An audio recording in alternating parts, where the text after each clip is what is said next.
안녕하세요. 저는 남자 쌍둥이를 키우고 있는 워킹맘입니다. 각오는 했지만 육아라는 게 정말 힘들더군요. 특히나 쌍둥이이기 때문에 뭐든지 두 배를 해야 해서 힘듦도 두 배가 되었어요. 게다가 저는 직장도 다니고 있습니다. 육아 단축 근무를 쓰고 있어서 4시가 되면 퇴근인데 그 길로 어린이집을 가 아이들을 픽업하고 집으로 오면 육아 출근이 시작인 거죠. 아이들 데리고 와서 간단하게 산책시키고 집에 와선 좀 놀게 하면서 저는 집안일을 하다가 7시 되면 밥 먹이고 씻기고 또 놀아주다가 9시 넘으면 아이들을 재웁니다. 제 하루는 정신없이 돌아가죠. 사실 회사 일보다 육아가 훨씬 더 힘들어요. 집도 치우는 게 의미가 없을 만큼 아이들이 하원에서 오면 엉망이 되고요. 밥 먹이는 것도 아이들 다 서로 장난을 쳐대고 흘리고 하니 매번 식탁도 엉망이 됩니다. 설거지거리는 왜 그렇게 또 많이 나오나요? 아이들을 겨우 재우고 나오면 밀린 집안일에 빨래에 정말 녹초가 돼서 저도 그냥 소파에서 기절할 때가 한두 번이 아니에요. 남편은 없냐고요? 거의 없는 거나 다름없습니다. 왜냐면 야근한다고 9시가 넘어서야 들어오거든요. 남편은 정말 매일같이 야근을 했어요. 당연히 남편도 굉장히 피곤했습니다. 눈 밑에 다크서클도 심하고 홍삼이니 영양제니 늘 달고 살 정도였죠. 자기 회사는 뭐가 그렇게 바쁘고 맨날 야근이야? 나도 미치겠어.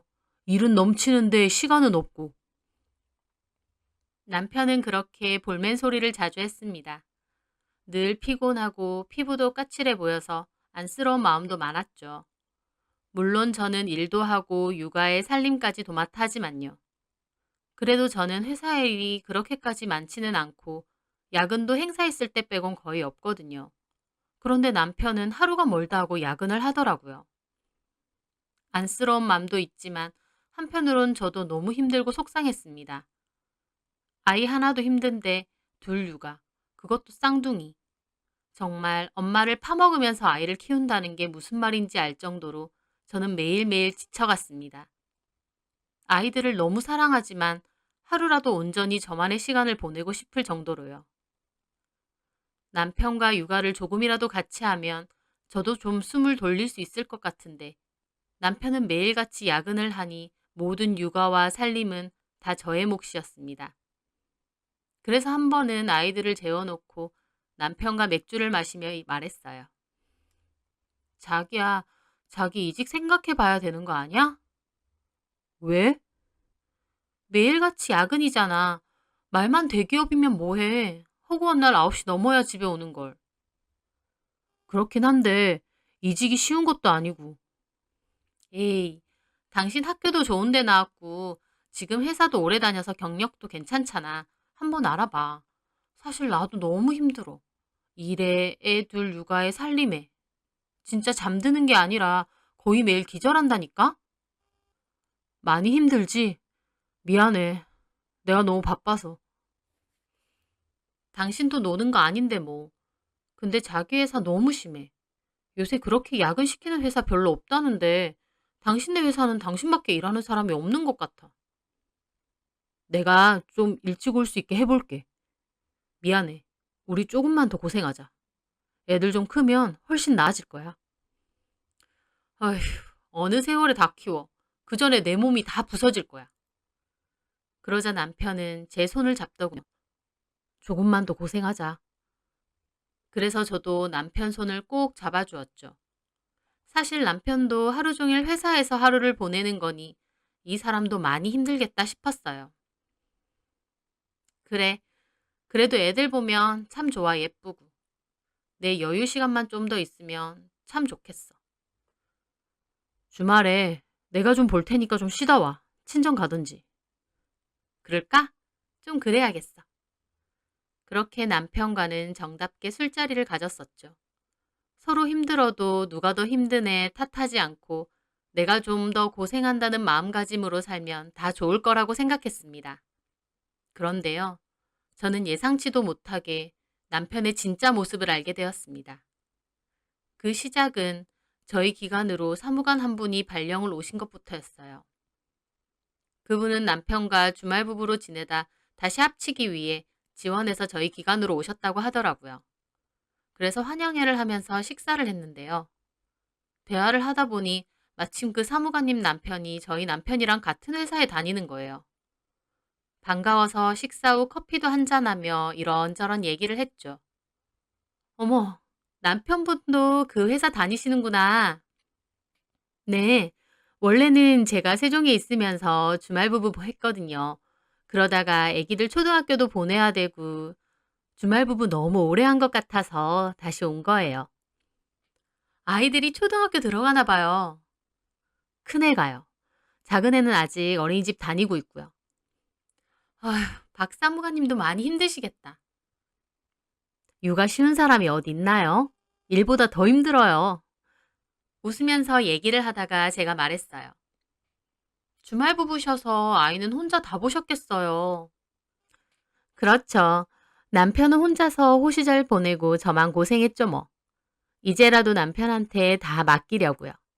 둘째 아이 어린이집 픽업도 남편 보고 하라고 했어요. 저도 이 정도 했으면 좀 쉬어도 되잖아요. 그 말에 제가 말했습니다. 어린이집 픽업요? 남편분이 시간이 되시려나?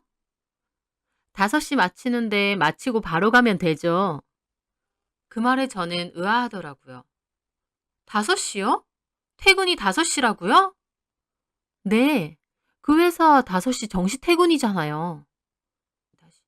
어? 부서가 어떻게 되시는데요? 저희 남편은 개발팀이요. 아, 그러셔서 그런가? 저희 남편은 구매팀인데 매일 야근하거든요. 그런데 제 말에 그 사무관님이 고개를 갸웃하시는 거예요. 어? 정말요? 아닐 텐데. 네? 저희 남편이 전에 구매팀에 있다가 개발팀으로 옮긴 거거든요. 그 회사 구매팀도 야근 안 한 지 꽤 됐어요. 뭐 재고조사할 때는 한 번씩 한다고 하는데 그것도 몇 달에 한 번이라고 했고요. 그 말에 저도 좀 의아하더라고요. 예전엔 안 해도 지금은 하는 거 아니에요? 저희 남편은 요새 일이 많아졌다던데. 어라? 저희 남편 말론 재작년에 회사 경영진들 대거 바뀌면서 회사 분위기도 많이 달라졌다고 하더라고요. 사람도 더 많이 뽑고. 그래서 개발팀뿐만 아니고 다른 팀들도 다 정시 퇴근한다고요. 저는 그 말에 고개를 갸웃했습니다. 남편은 하루가 멀다 하고 야근을 하는데 정작 같은 회사 다니는 다른 남편은 5시 정시 퇴근이라뇨. 제가 골똘하게 있자 그분이 좀 그랬는지 어색하게 웃으며 말하더군요. 아, 근데 뭐, 제가 다 알 수 있는 건 아니니까요. 남편분은 일이 많으시겠죠. 그러니까 야근하시는 거 아니겠어요? 제가 좀 심각해 보였는지 그 사무관님은 약간 수습하려고 하시더군요. 저도 어색하게 그런가 봐요 하고 말았지만 점심 식사가 끝나고도 일이 손에 잡히지가 않았습니다. 야근을 안 한다고? 다 정시 퇴근한다고? 근데 왜 그 이는 맨날 늦는 거지? 제 머릿속엔 그 생각이 가득했어요. 만약 정말 야근하는 것도 아닌데 집에 안 들어오고 딴 길로 새는 거면 너무 괘씸한 일이잖아요. 또 매일 그 시간까지 뭘 하는지도 모르는 거고요. 저는 고민하다가 거의 퇴근 시간쯤에 그 사무관님을 찾아갔어요. 저기 사무관님, 네, 저기 갑자기 이런 부탁 드려서 죄송한데요. 혹시 남편분께 오늘도 구매팀 일찍 퇴근하는지 좀 물어봐 주실 수 있나요?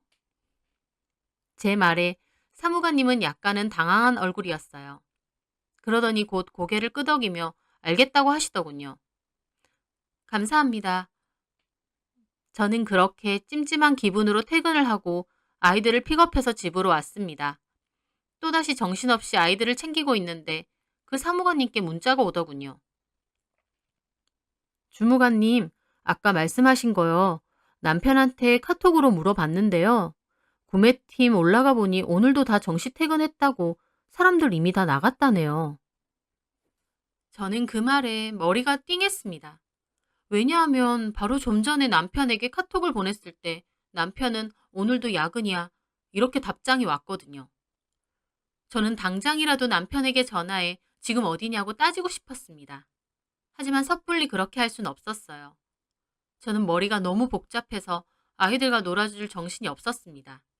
그래서 뽀로로를 틀어주고 저는 방 안에서 가만 생각에 잠겼죠. 아이들이 태어나고 6개월간 남편도 매일 야근을 하진 않았어요.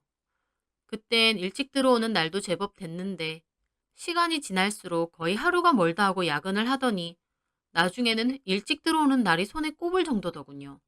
회사 일이 너무 바빠졌다면서요. 저는 그냥 그런가 보다 했는데 그 사무관님의 말에 따르면 그 회사는 진즉에 정시 퇴근하는 분위기였던 거잖아요. 도대체 1년이 넘는 그 시간 동안 야근한다고 하고 어디서 그 시간들을 보냈을까? 그렇게 생각하니 머리가 지끈지끈 하더군요. 머리 한구석에선 도저히 떠올리고 싶지 않은 그 생각이 자꾸만 떠오르는 겁니다. 바람. 딴 여자랑 바람이 난 게 아닌가 하는 생각이요. 저는 숨을 크게 들이쉬고 차분하게 생각했어요. 당장 남편에게 따질 수도 있지만 그렇게 하면 증거를 찾을 순 없었어요. 만약 진짜 바람 핀다고 집에 늦게 들어오는 거면 저는 그 사람을 용서할 생각이 없었거든요. 바람 자체도 용서할 수 없지만 그보다 더 괘씸한 건 그동안 내가 얼마나 혼자서 아등바등 고생하고 힘들어했는데 그 긴 시간 동안 저를 속였다는 거였어요. 어쨌든 저는 그 길로 폰으로 이것저것 찾아봤어요. 남편의 바람 잡는 방법 이런 걸로 검색을 하면서요. 그러다 찾아낸 게 위치 추적 어플이었습니다. 그 남자 폰에 어플을 깔아놓으면 제 폰의 위치가 나오는 거였죠. 물론 남편에게는 알람이 가지 않게 설정을 해야 했고요. 저는 이걸 해야겠다 생각했습니다. 아이들이 잠들고 나서 남편이 퇴근을 했어요. 오자마자 또 피곤하니 어쩌느니 하더라고요. 예전 같으면 안쓰러웠겠지만 이제는 뭐 한다고 피곤하냐고 따지고 싶더라고요. 하지만 내색 않고 꾹 참았습니다. 그렇게 남편은 금방 잠이 들고 저는 남편의 폰을 몰래 밖으로 들고 가 그 어플을 깔았어요. 알람이 오지 않게 설정도 해놓고요. 그렇게 다음 날 제가 그 위치 추적 어플을 보고 있으니까요. 남편은 정말 5시에 회사에서 나와서 이동하는 게 찍히더라고요. 그 사무관님 말처럼 정말 야근을 안 하는 거였습니다. 두 눈으로 확인하자 기가 막히고 손발이 떨리고 어쨌든 계속 보고 있는데 어떤 곳에서 멈추더라고요. 위치를 확대해보니 어떤 건물이 떴습니다. 저는 컴퓨터로 검색해봤죠. 남편이 머무르는 걸로 보이는 그 건물은 한 주상복합 오피스텔이었습니다. 여기를 왜 매일 갈까? 저는 그 오피스텔 로드뷰를 가만 쳐다봤어요. 여기에 누가 사는 건지, 정말 바람나서 두 집 살림이라도 차린 건지. 어쨌든 제 눈으로 직접 봐야 했습니다. 그래서 다음 날 어린이집에는 조금 늦게 아이들을 데려간다고 말씀드렸어요. 그리고 남편 퇴근 시간 무렵 저는 그 오피스텔 주차장으로 가 기다렸습니다. 어플을 보고 있으니 남편은 역시나 5시에 퇴근을 했는지 이동하고 있더군요. 그리고 제가 기다리고 있는 이 오피스텔로 오는 것 같았어요. 가슴이 미친 듯이 뛰더라고요. 그렇게 숨죽이며 기다리고 있으니 잠시 후 낯익은 차가 들어오는 겁니다. 남편 차였어요. 저는 어제 찾아본 대로 증거 수집을 위해 핸드폰을 꺼내 녹화 준비를 했어요.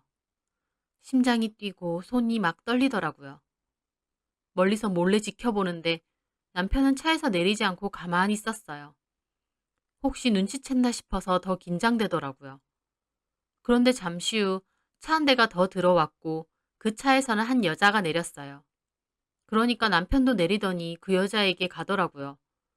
둘이서 뭔가 얘기를 하다가 팔짱을 끼고 가는 거예요. 엄청 익숙하게요. 혹시 했는데 눈앞에서 저 상황을 보니 얼마나 기가 막히던지요. 저는 그 길로 차에서 내려 동영상을 촬영하며 달려갔습니다. 제가 갑자기 달려오니 남편과 그 여자도 혼비백산이더군요. 제가 동영상을 찍으며 떨리는 소리로 외쳤어요. 야, 5시 퇴근이라더니 허구한 날 여기 와서 9시까지 있다 갔냐? 전현이랑 바람 피러? 남편은 당황해서 저를 저지하더라고요. 그게 아니라... 남편이 제 폰을 뺏으려고 하길래 저는 일단 제 주머니에 넣었어요. 그리고 그 여자를 보니 막 제 얼굴을 안 보려고 고개를 돌리더라고요. 저는 일단 남편의 뺨을 있는 힘껏 때렸습니다. 그 여자도 소리를 지르더라고요. 네가 인간이야? 네 마누라는 일하고 애 보느라 힘들어 죽겠는데 야근한다고 거짓말하고 바람 피우러 다녀? 민정아, 그게 아니라. 너 아이 더러운 놈아. 얘 누구야? 야! 너 누구야? 제 말에 그 여자도 막 주변을 살피며 어쩔 줄 몰라 하더군요. 다 오해야. 그게 아니라. 오해? 내가 지금 너네 팔짱 끼고 가는 거 봤는데 오해? 저는 그 순간 참지 못하고 남편의 머리채를 잡았습니다. 남편은 탈모 고민이 있어서 머리에 굉장히 예민하거든요. 먹는 약에 바르는 약까지, 거기다 전문 샴푸와 관리 제품까지 쓰고 아침마다 콩가루 물까지 마십니다. 하지만 저는 남편의 그 소중한 머리카락을 다 뽑아놓을 기세로 잡았죠. 아, 왜 이래? 바람 피려고 머리에 그렇게 신경 썼구나. 아주 내가 다 뽑아버릴 거야. 그만해! 남편은 저를 밀었습니다. 하지만 이미 제 손에는 머리카락이 한 줌이었죠. 정말 인정사정 없이 쥐어뜯었거든요. 남편은 자기 머리를 만지며 난리를 치고 있고요. 제가 그 여자에게도 말했습니다. 네 머리도 뽑아줄까? 어디서 유부남이랑 놀아나? 너 누구야? 같은 회사 직원이야? 그 여자는 놀라서 도망가는 거예요. 제가 잡으려는데 남편이 저를 붙잡았습니다. 제발 그만해. 내가 다 얘기할게. 여기서 말해. 여기서 어떻게 말해? 사람들 다 보잖아. 그 말에 그제야 주변을 보니 몇몇 사람들이 구경을 하고 있었어요. 주차장에서 고함을 지르며 한바탕 난리가 나니 주차장에 있던 사람들이 구경하는 것 같더라고요. 하지만 그때 저는 너무 흥분 상태라 민망하고 자시고도 없었어요. 남편은 잘못했다고 집에 가서 얘기하자고 빌고 저도 일단 집으로 당장 오라고 하고 그대로 차에 올라탔습니다. 손발이 얼마나 떨리는지 운전을 하는 내내 사고도 몇 번 날 정도였어요. 저는 집으로 와 같은 어린이집을 보내는 친구 엄마에게 전화를 걸었어요. 그리고 미안한데 애기들 하원시켜서 좀 데리고 있어달라 말했습니다. 제 목소리가 너무 심각한지 친구도 이유도 묻지 않고 알겠다고 하더군요. 그렇게 남편을 기다리며 아까 찍은 영상을 보고 있으니 남편도 들어오더군요. 저는 그 낯짝을 보자 또 화가 치밀어 다시 싸대기를 날렸습니다. 남편은 할 말 없는지 막고 있더군요. 얘기해봐. 그년 누군지, 언제부터인지. 남편은 울상이더군요. 지금 당장 말해. 지금 말하면 용서해 줄 거야? 용서 같은 소리 하네.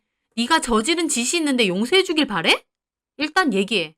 얘기 듣고 조금이나마 참작 가능한지 판단할 테니까. 근데 얘기 제대로 안 하면 바로 끝이야. 속일 생각 말고 똑바로 다 얘기해. 남편은 한숨을 푹 내쉬더군요. 저는 다시 동영상 녹화 후 폰을 뒤집어 놓고 남편을 노려보며 말했어요. 누구야 그 여자? 거기가 그 여자 집이지? 누구냐고. 같은 회사 여직원.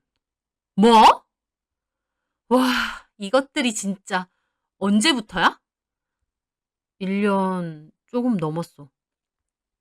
그러니까 내가 딱 애기들 키우면서 아등바등 하는데 너 야근한다고 연병 떨 때부터네? 와, 네가 사람 새끼야? 나는 일에 육아에 살림에 죽어나는 거 알았잖아. 그런데 너는 5시 따박따박 정시 퇴근하면서 그 길로 집에 와서 육아 돕는 게 아니라 딴 년 집에 놀러 간 거네. 나한테는 야근이니 뭐니 힘들어 죽겠다 하면서? 미안해. 내가 진짜 죽일 놈이야. 내가 진짜 잘못했어. 너 죽일 놈이야. 지금 내 기분이 어떤 줄 아니? 나는 그것도 모르고 야근하는 너 안쓰럽다고 하루 종일 회사에 있는 거 불쌍하다고 생각했어. 누가 누구더러 불쌍하다는 거야? 진짜 불쌍한 건 난데. 미안해. 듣기 싫어. 내가 힘들어할 때마다 조금만 더 고생하자느니 개소리 하더니 웃기고 자빠졌네. 너는 고생한 적 없잖아. 바람 피고 다니면서 아주 신났겠지. 여보, 진짜 잘못했어. 나도 이게 잘못됐다고 생각해서 몇 번 헤어지려고 했는데 내가 미친놈이야. 다신 안 그럴게. 됐어. 나가. 여보. 아니다. 내가 나갈게. 너 못 보겠어. 저는 그 자리에 있다 보면 정말 미칠 것 같아 가방만 들고 밖으로 나왔습니다. 미친 사람 마냥 울었어요. 다른 사람들 다 쳐다봐도 아랑곳 않고 정말 꺼이꺼이 울었습니다. 배신감이라는 말로도 부족하더군요. 남편 힘들까봐 영양제 챙겨주고 홍삼 챙겨주던 제가 너무 바보 머저리 같이 느껴졌어요. 정말 그냥 콱 전봇대에 머리 박고 죽고 싶을 만큼 비참하고 힘들었습니다. 가장 믿었던 사람에게 받은 배신이 얼마나 저를 찢어놓던지요. 저는 정말 몇 시간 동안 그렇게 쏘다니며 눈물 콧물 흐르는 채로 울었던 것 같아요. 그 후에 남편은 손이 발이 되도록 빌었습니다. 다시는 절 속이지 않겠다고 하면서요. 그러면서 앞으로 아이들 하원도 자기가 다 시키고 집안일도 자기가 다 한대요. 근데 그 말이 더 꼴보기 싫은 거예요. 자기도 다 할 수 있는 거였는데 충분히 여력이 된 건데 저한테 다 맡기고 지는 바람이나 피우고 다닌 거잖아요. 아이들이 너무 어려 솔직히 제 생각만 할 순 없었습니다. 아이들에게 아빠가 없다는 게 상처가 되진 않을까. 반성한다는데 나만 묻어두면 되지 않을까 하고요. 하지만 아니었습니다. 아무리 생각을 달리 하려고 해도 남편의 배신과 저를 속였다는 사실은 지독스럽게 저를 파고들었고 저는 결국 정신과 상담을 다니며 약까지 먹어야 했어요. 그래서 결국 저는 이혼을 하기로 결심했습니다. 이대로 살다간 제가 죽을 것 같았거든요. 저는 친정 부모님과 가족에게도 이 사실을 알렸고 시댁에도 이 사실을 다 알렸어요. 어머님도 전화해서 미안하다고 한 번만 용서해 주라고 우시는데 저는 그럴 수 없다고 제가 더 울었습니다. 남편도 울고불고 매달리고 회사도 그만둘 거래요. 저는 이렇게 저랑 못 헤어지겠다고 난리인 사람이 애초에 그 오랜 기간 동안 바람은 왜 폈는지 참 신기할 정도더군요. 하지만 더 이상 믿음도 없고 신뢰도 깨졌는데 같이 살면 저나 남편이나 다 지옥일 것 같았어요. 그래서 정말 나에게 미안하다면 깨끗이 이혼해달라고 말했습니다. 그래서 남편도 결국은 알겠다고 했어요. 제가 증거가 다 있어서 얼마든지 소송도 가능하지만 남편은 자기 잘못 인정한다며 소송 없이 위자료 명목과 재산 분할 명목으로 지금 사는 집을 저에게 주기로 했습니다. 자기는 시댁으로 들어가서 산다고요. 저는 아이도 키워야 하니 그렇게 하겠다고 했어요. 저도 사람인지라 솔직히 갈팡질팡 고민이 많았습니다. 한편으론 저렇게 울고불고 잘못했다고 비는데 그냥 묻고 덮어야 했나 싶은 생각도 없지 않았어요. 하지만 그 남자가 1년 넘게 눈 하나 깜빡하지 않고 저를 속였다고 생각하면 속에서 우라가 치밀어 오르고 잠도 오지 않았어요. 시간이 지날수록 이혼을 결심한 게 잘했다는 생각도 듭니다. 아이들에게는 제가 더 잘해야겠지요. 바쁘지만 평범하고 평온했던 제 일상에 아주 큰 폭풍이 휩쓸고 지나간 기분입니다. 앞으로는 이런 큰일 없이 좋은 일만 가득했으면 싶네요.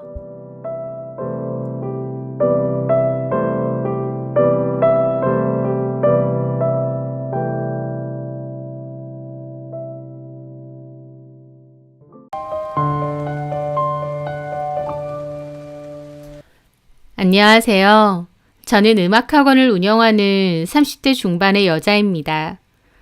결혼 생활을 2년 안 되게 유지하다가 이혼하고 지금은 돌싱으로 돌아온 지도 2년 넘었네요. 내 상처까지 다 보듬어 줄 수 있는 사람이라 생각했다가 뒤통수 거하게 맞았던 일이 있었습니다. 사람에게 받은 배신이라 충격도 꽤 컸지만 시간이 지난 지금은 그냥 씁쓸하게 또는 어이없는 웃음을 지으며 흘려보낼 수 있게 되었네요. 저는 어렸을 때 심장 박동기 수술을 했었습니다. 선천적으로 심장이 안 좋아서 수술을 했는데 그 후 부정맥이 생기고 맥박수가 너무 낮아 심장 박동기 수술을 받았었죠. 그런데 일반적인 심장 박동기 환자는 한번 수술하면 8년에서 10년 만에 기계만 교체하면 되는 간단한 수술을 받으면 되는데요. 저 같은 경우는 심장 박동기 기계가 깨져서 다시 수술을 해야 했습니다. 학창시절에 학교 폭력을 당해서 수술할 때 기계가 파손된 상태였거든요. 제가 심장이 안 좋다 보니 학교에서 무리한 체육 수업은 열애를 시켜주셨는데요. 그걸 안이 꼽게 본 몇몇 친구들이 저한테 너는 왜 툭하면 수업에 빠지냐고 따졌었죠. 저는 심장병이 있어서 그렇다고 했는데 그 친구들은 저에게 하나도 안 아파 보이고 건강해 보이는데 왜 거짓말하고 핑계 대느냐며 갑자기 구타를 했었습니다. 그때 심하게 폭행을 당하고 응급실로 실려갔었는데 기계가 깨졌다고 하더라고요. 제 수술과 더불어 몸속의 기계 파손 조각들도 그대로 남아있는 상태입니다. 병원에서는 그 조각들을 오히려 꺼내는 게 더 위험하다고 해서 그냥 놔두고 지내는데요. 겉으로는 그냥 평범하게 잘 지내지만 체력도 별로 좋지 않은 데다 외부 충격에 특히 주의하며 살아야 합니다. 심장도 선천적으로 좀 좋지 않은 데다 학교 다닐 때 폭력을 당한 일은 큰 상처이자 트라우마로 남아 있어요. 하지만 그래도 저는 씩씩하고 밝게 잘 살아갑니다. 저를 많이 아껴주시는 부모님이 계시고 하고 싶은 일, 좋아하는 일도 많고요. 저는 피아노 치는 것을 좋아해서 피아노 전공으로 학교를 졸업했어요.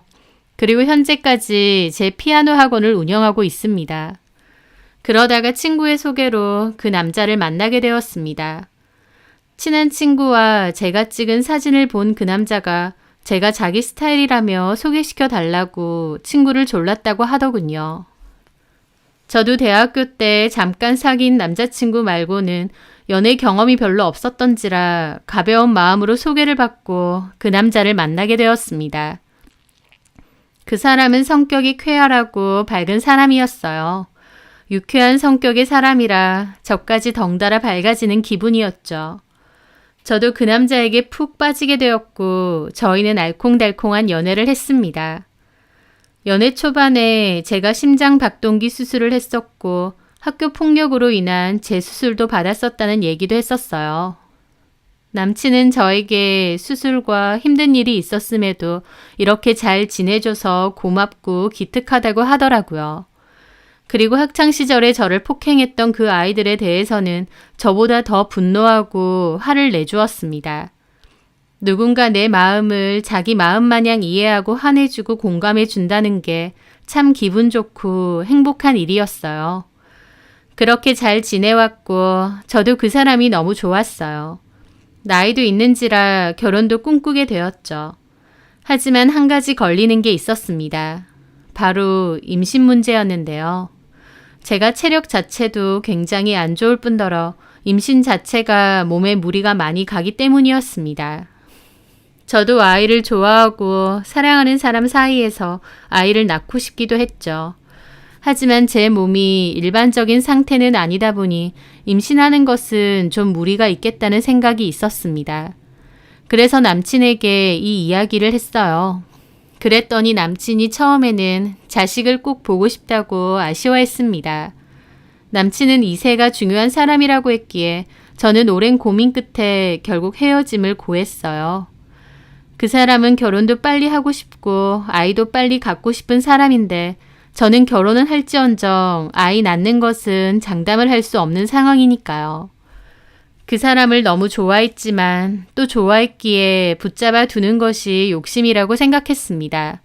그래서 제가 그랬죠. 나는 임신이 힘들 가능성이 높다. 그러니 결혼과 임신을 위해서라면 나하고는 미래를 그려나가는 게 어려울 것 같다고요. 사랑하는데 그런 문제로 헤어짐을 고한다는 게 가슴이 아팠지만 어쩔 수 없었습니다. 그 사람을 위한다면 오히려 놓아주어야 된다고 생각했거든요. 그런데 그 남자는 헤어지자는 저를 악착같이 붙잡았어요. 저랑 절대 헤어질 수 없다고, 아이보다 제가 더 중요하다고 하면서요. 제가 좋아서 결혼하고 싶은 거고 그렇기에 아이도 갖고 싶은 거라고. 네 몸이 안 좋아지고 힘든 거라면 굳이 아이 가질 필요 없다고 했습니다. 그래도 부모님은 손주 바라실 거 아냐. 그렇긴 하겠지만 내가 잘 말씀드릴게. 자식 이기는 부모 없다고. 우리 부모님도 결국은 내 선택 따라 주실 거니까. 그럼 자기한테 내가 너무 미안하잖아. 미안할 거 없어. 나는 너만 있으면 돼. 우리 둘이서 알콩달콩 행복하게 살면 되지. 그리고 무조건 아이 못 가는 것도 아니라고 했잖아. 그때 자기 몸 상태 봐서 또 얘기가 달라질 수도 있는 거니까. 그렇게 남친은 아이를 꼭 가져야 되는 건 아니라며 결혼하자고 했습니다. 그리고 남친이 예비 시부모님께도 말씀을 잘 드렸기에 이해를 해주셨어요. 어머님은 저에게 따로 전화를 하셔서 네가 몸이 아프니 너무 무리 말고 광태랑 결혼해서 잘 지냈으면 좋겠다. 힘든 일 있으면 시부모가 아니라 친부모라고 생각하고 편하게 얘기하라고까지 하셨죠. 보통 시부모님들은 당연히 손주를 보길 원하실 텐데 저를 이렇게 많이 배려해 주시는구나 진심으로 감사하게 생각했죠. 저희 부모님께도 이 이야기를 전했고 저희 부모님도 예비 시부모님께 감사해 하셨습니다. 그리고 아빠는 저 결혼한다고 집까지 한 채 해주셨어요. 원래 부모님이 이사 가려고 분양받은 신축 아파트가 있었는데요. 평수도 큰 편이고 시세도 저희 지역에서는 가장 비싼 곳이었습니다. 그런데 부모님은 원래 사시던 곳에 계속 사시고 저희 결혼하면 거기서 살라고 해주신 거죠. 결혼 비용에서 가장 큰 돈이 들어가는 게 신혼집인데 그게 저희 부모님 도움으로 해결되니 저희의 결혼 준비는 일사천리였습니다. 그렇게 저희는 결혼했고 별다른 문제 없이 행복한 결혼 생활을 이어갔습니다. 그런데 결혼 생활 1년이 지났을 무렵부터 남편은 아이 얘기를 꺼내기 시작했어요. 마트를 가거나 산책을 갈 때 아이들을 보면 귀엽다, 부럽다, 쟤는 몇 살이겠냐, 가족끼리 저렇게 다니니 좋아 보인다 등등의 얘기를 많이 했죠. 처음엔 저도 별 생각이 없었는데 점차 그런 얘기를 자꾸만 하니 저도 마음이 무거워지더라고요. 남편은 시간이 갈수록 아이 얘기를 점점 더 많이 꺼냈습니다. 회사 사람이 아이를 낳았는데 너무 예쁘다며 아기 사진을 저에게 보여주기도 하고 TV를 보다가도 아이들이 나오면 자기도 아이랑 캠핑도 가고 공놀이도 하고 싶다는 얘기도 잘했습니다. 좋은 아빠가 될 수 있을 것 같다면서요. 저는 남편이 그런 말을 하는 게 갈수록 부담스럽게 느껴졌어요. 분명 저는 연애 때부터 임신이 힘들 것 같다고 했었는데 이제 와서 자꾸 임신 얘기를 꺼내니까요. 그래서 저는 한번 진지하게 남편에게 얘기한 적도 있습니다. 자기한테 미안한데 우리 아이 없이 살기로 하지 않았느냐. 그런데 자꾸 아이 얘기 꺼내는 게 나는 좀 힘들기도 하다고요. 그랬더니 남편이 정색하면서 자기가 언제 아이 없이 살기로 했냐고 대묻더라고요. 아이 없이 살기로 한 게 아니라 자기 몸 상태 봐가면서 생각해보자고 했잖아. 분명 결혼 전엔 제 몸이 더 중요하다고 아이 없어도 둘이서 충분히 행복하게 살자고 했었는데요.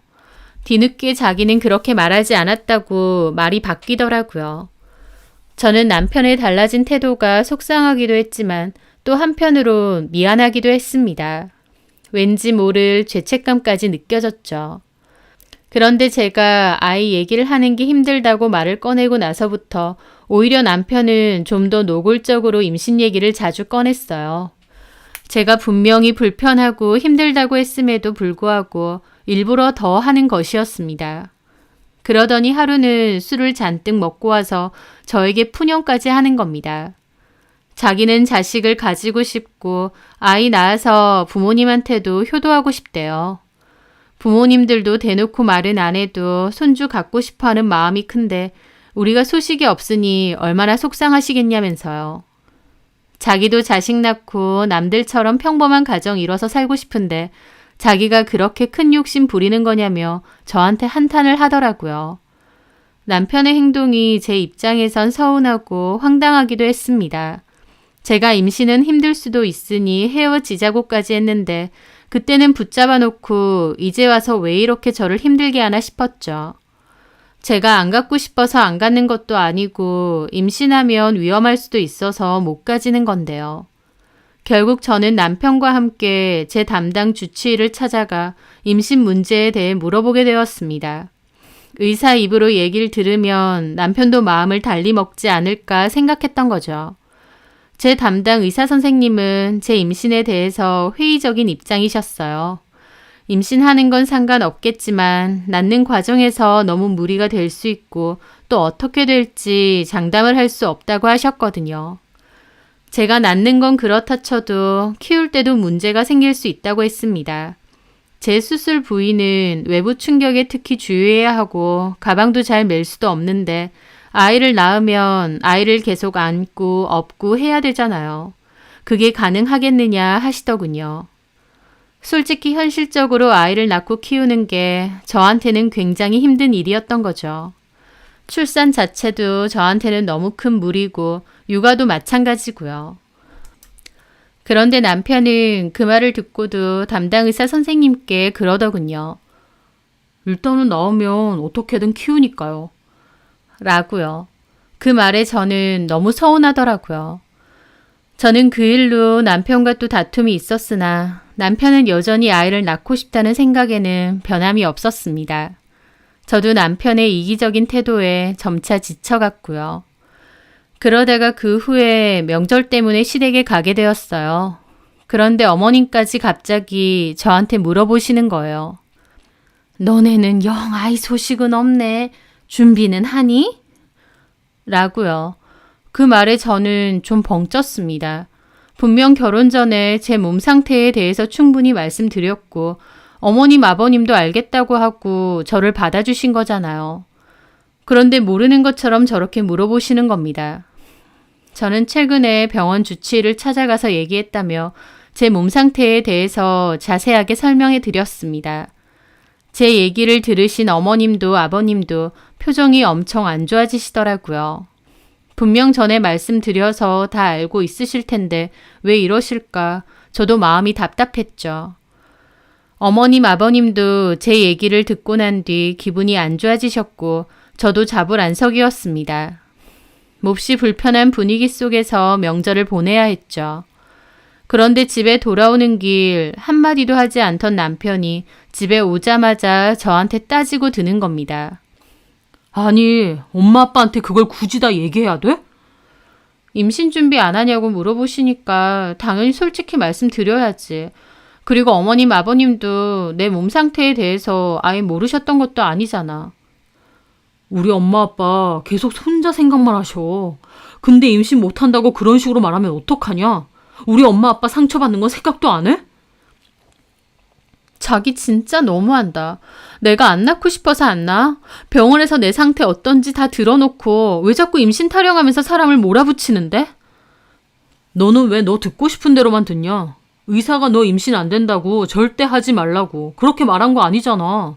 낳아도 잘못될 확률이 있을 수도 있다. 확률적인 문제다. 그렇게 말했지.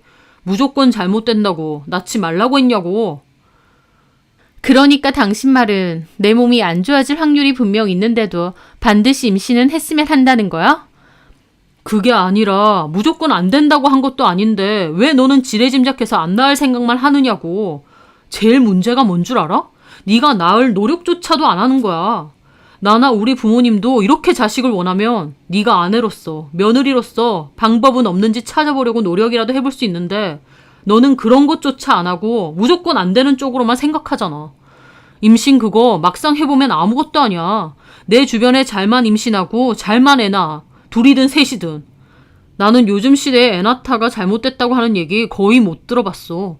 물론 힘들겠지. 너는 보통 사람보다 몸이 안 좋으니까 더 힘들 수도 있어. 근데 그거 잠깐이야. 낳는 순간에는 힘들지만 우리 아이 생긴다고 생각해봐. 얼마나 행복하고 좋아. 근데 왜 너는 매번 안 된다고만 하느냐고. 저는 남편 말 듣는데 눈앞이 컴컴하더라고요. 분명 저를 이해해주고 제 몸 상태를 누구보다 헤아려 준다고 생각했는데 남편이 저에게 보여주는 행동은 너무나도 고압적이고 폭력적이었습니다. 반드시 잘못되는 건 아니니 아이를 가지라고 하는데 내가 무슨 임신하려고 결혼했나 싶은 생각까지 들더라고요. 저도 남편에게 너무 큰 실망을 했죠. 내가 왜 그렇게까지 해야 돼? 내 몸에 그렇게 해가 된다는데. 분명 결혼 전에도 얘기했는데 왜 이제 와서 말이 바뀌고 나한테 강요하냐고. 내 몸에 문제가 생겨도 애만 가지면 되는 거야? 그랬더니 남편 하는 소리가 아, 그놈의 심장박동기 소리. 그게 뭐 그렇게 위험한 거라고 맨날 그거 들먹이는데. 가만 보면 자기도 그 심장박동기 들먹거리면서 뭐든지 너무 쉽게 살려고 하는 것 같아. 톡 까놓고 그게 죽을 병도 아닌데 너 너무 오버하는 거 아니냐고. 저렇게까지 말하더라고요. 그 순간 저는 분노보다는 절망과 슬픔이 더 컸습니다. 평생을 서로 의지하고 위로해주며 부부로 살아갈 줄 알았는데 본인 원하는 대로 안 해준다고 저한테 죽을 병 아닌데 오버하느냐, 쉽게 살려 하느냐며 비난하더라고요. 저는 남편의 행동이 너무 기가 막혔고 큰 상처가 되었습니다. 그래서 그때부턴 아무런 말도 하지 않았습니다. 한마디도 더 섞고 싶지 않았거든요. 남편은 혼자서 난리치더니 그냥 밖으로 나가버리더라고요. 남편의 행동도 너무 슬프고 힘들고 남편이 너무한다 싶었어요. 하지만 또 한편으론 제 스스로가 원망스럽기도 했습니다. 나는 왜 아파서 아이조차 갖기 힘든 걸까 우울하기도 하더라고요. 게다가 남편 말 맞다나 내가 내 질환을 핑계 삼고 있었나 싶은 생각마저 드는 겁니다. 그날 저는 몇 시간 동안 그냥 눈물만 뚝뚝 흘리며 많은 생각을 했던 것 같아요. 그 뒤로 남편과 저는 냉전 상태가 되었습니다. 대화도 거의 하지 않고 지냈죠. 저는 성격상 싸우고 그 불편한 분위기가 너무 싫기 때문에 웬만하면 제가 먼저 사과하거나 풀곤 해요. 그래서 연애 때나 결혼하고 나서도 좀처럼 싸우는 일이 거의 없이 지냈습니다. 그런데 그때는 저도 남편에게 너무 실망이 커서 먼저 풀고 싶지 않았어요. 애초에 제가 잘못한 것도 아니었고요. 제가 먼저 안 푸니까 남편도 안 풀었고 그렇게 점차 서로 대화도 없이 지냈습니다. 그렇게 지냈던 게 일주일, 2주일, 결국 달이 지나가더라고요. 집에 와도 각자 할 일하고 밥도 각자 차려 먹고 진짜 필요한 대화가 아니라면 아예 대화 없이 지냈던 것 같아요. 한 번은 저희 부모님이 이서방하고 한번 집에 놀러 오라고 하시길래 그냥 싸웠다고 말씀드렸습니다. 뭐 때문에 싸웠냐고 물어보셔서 결국 있었던 일을 다 말씀드리자 부모님도 엄청 속상해하시고 화가 나셨어요. 저 몸 약하고 안 좋은 거 결혼 전에 충분히 얘기하지 않았느냐. 근데 왜 이제 와서 말이 바뀌고 임신을 강요하느냐면서요. 그 일로 남편과 제 사이는 갈수록 소원해져 갔고 저도 이런 식으로 언제까지 지내야 되는 건가 답답하기도 했습니다. 그런데 남편과 대화를 거의 안 한 지 3개월 정도 넘어갔을 무렵이었어요. 남편이 갑자기 저에게 얘기 좀 하자고 하더라고요. 3개월 동안 진짜 딱 필요한 대화 말고는 거의 대화가 없었는데 처음으로 얘기를 하자고 한 거였어요. 그런데 자리에 앉고 얼마 뒤 남편이 그러더군요. 서로 대화 안 한 지도 꽤 됐는데 솔직히 이렇게 사는 게 사는 것 같지도 않고 임신에 대해서 네 생각은 똑같은 거지. 무슨 생각? 임신할 생각 곧 죽어도 없는 거 말이야. 같은 말이라도 아다르고 어다른 건데 왜 그런 식으로 말해? 임신할 생각이 없다는 게 아니라. 아, 어쨌든 본론만 얘기하자고. 너 임신할 생각 없잖아. 그치? 그래, 맞아. 그럼 얘기 끝났네. 우리 이혼하자. 남편 입에서는 이혼 얘기가 불쑥 나오더라고요. 냉전이 오래되었기 때문에 저도 이혼 생각을 아예 안 한 건 아니지만 막상 남편 입에서 아무렇지 않게 이혼 얘기를 들으니 심장이 쿵 내려앉았습니다. 이혼? 그래. 임신에 대해서 서로 가치관이 안 맞는 것도 이혼 사유 아니겠어? 아니지. 그렇게 말하면 네가 나한테 일방적으로 임신을 강요하는 게 이혼 사유겠지. 뭐라고? 됐다. 길게 말 섞고 싸우고 싶지도 않아. 그러니까 너도 이혼에 동의하는 거지. 너 진짜 네 마음대로구나. 애초에 헤어지자는 사람 꼭 임신할 필요 없다고 결혼해달라고 매달릴 땐 언제고. 이제 와서는 아이 갖고 싶으니까 이혼해달라는 거야? 이렇게까지 이기적인 인간이었어? 너야말로 자꾸 곡해하지 마. 네 상황 봐가면서 아이 얘기는 다시 하자고 했지 무조건 안 갖겠다고 한 적 없어. 나는 이세가 중요한 사람이야. 그렇게 이세가 중요한 사람이면 나랑 결혼하지 말았어야지. 내가 여러 번 말했잖아. 네가 이 정도로 비협조적으로 나올 줄 몰랐으니까. 몸 상태가 좀 안 좋아도 네가 노력하는 모습이라도 있었으면 나도 이렇게까지 정 떨어지지 않았어. 정은 누가 떨어졌는데 떨어졌어도 내가 더 떨어졌어. 아, 그러니까 길게 말하지 말고 이혼하자고. 얘기 끝났네. 서로 정 떨어졌으니까 그냥 깨지자고. 같이 살아서 뭐해? 정말 기가 막혔습니다. 이렇게 일방적으로 이혼을 요구당할 줄은 몰랐죠. 남편이 너무 집요하게 이혼 요구를 하길래 저는 임신이 아닌 다른 이유라도 있나 싶은 생각마저 들었습니다. 이렇게까지 이혼 요구하는 이유가 뭐야? 혹시 다른 여자라도 생겼니? 사람 몰아세우지 마. 너랑 나랑 쪽내는 이유는 임신 문제랑 네 이기적인 태도 때문이니까. 저는 이혼을 요구하는 남편의 행동이 너무 치가 떨려서 원하는 대로 이혼을 해주고 싶지 않다가도 또 한편으론 저런 인간이랑 저 역시도 더 살고 싶지 않았습니다. 화가 나고 분통은 터지지만 나 역시도 그냥 이혼하고 끝내는 게 차라리 정신건강에 낫겠다 싶었죠. 그런데 그 후 저는 진짜 이혼 사유를 알게 되었습니다. 남편과 저를 소개시켜 줬었던 친구가 저한테 그랬거든요. 미영아, 실은 네 남편 있잖아, 광태. 여자 있는 것 같아. 뭐? 나도 동창한테 건너들었는데 광태가 어떤 여자랑 카페에서 데이트하는 거 봤다더라. 걔도 광태랑 같은 반이어서 알거든. 여자? 너 한번 알아봐야 될 것 같아. 저는 그 얘기를 듣는데 이 인간이 그러면 그렇지 싶었습니다. 지가 딴짓하고 있으니 저한테 핑계 잡아서 이혼하려고 했던 거였죠. 그 얘기를 듣고 저도 어디 두고 보자 증거 잡아서 위자료 받아내겠다 생각했어요. 저는 부모님께 이 얘기를 했고 부모님도 화가 머리 끝까지 나셨습니다.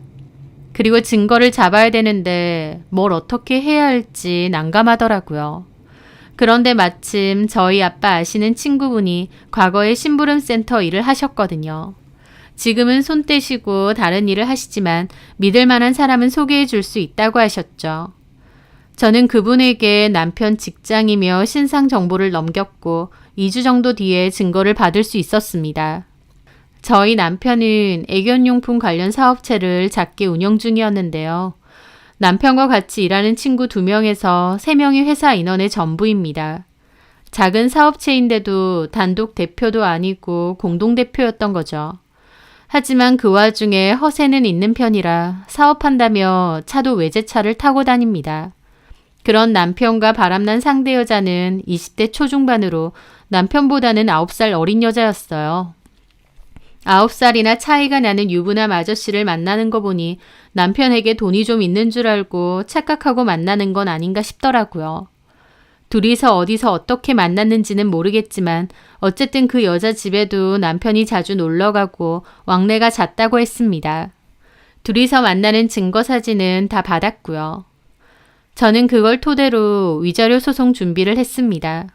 지가 먼저 바람 펴놓고 임신과 제 건강 상태를 핑계로 이혼을 요구하다니 정말 치떨리게 뻔뻔하고 파렴치한 인간이구나 싶더라고요. 그렇게 나름대로 어느 정도 준비가 되어갈 무렵이었습니다. 하루는 집으로 들어갔는데 현관에 못 보던 신발들이 있는 거예요. 뭐지 싶어서 들어가 보니 시부모님이 계셨어요. 연락도 없이 갑자기 왜 오셨을까 황당했죠. 어쩐 일이세요? 왔으면 여기 좀 앉아봐라. 저는 황당한 기분으로 자리에 앉았습니다. 너네 사이 안 좋은 지 꽤 됐다며? 각방 쓰고 대화도 안 한다고. 네. 이런 식으로 계속 살아서 뭐 하겠니? 그냥 이혼해라. 우리 집은 아이가 중요한데 미영이 너는 애도 못 낳겠다고 그러고 우리도 그냥 두고 보긴 힘들 것 같다. 그 말을 듣는데 어처구니가 없었습니다. 남편은 지네 엄마 뒤에 숨어서 모른 척하고 있더라고요. 제가 이혼에 관해서 더는 얘기를 안 하니까 자기 부모님까지 불러온 건가 싶었습니다. 저 황당한 기분으로 방에 조용히 들어가서 증거 사진들 몇 장 들고 왔습니다. 그리고 거실에 뿌렸죠. 제 핑계 좀 그만 대세요. 어머님 아들 바람나서 저한테 이혼 요구하는 거잖아요. 그런데 어머님과 아버님도 그 사진을 보고 엄청 놀라지는 않으시더라고요. 오히려 당황스러운 얼굴로 힐끗힐끗 눈치만 보시고요. 그 순간 알겠더군요. 아, 어머님, 아버님도 다 알고 있었구나 라는 것을요. 어머님, 아버님 다 알고 계셨어요? 이 사람 바람 피는 거? 어머님, 아버님은 눈치만 보고 말은 못하셨어요. 저는 기가 막혔죠. 진짜 너무들 하시네요. 아들 바람 피는 거 뻔히 알고 계셨으면서 도리어 제 탓하면서 이혼 요구하세요? 아니, 근데 너는 이 사진들을 어디서 났니? 너 설마 광태한테 사람이라도 붙인 거야?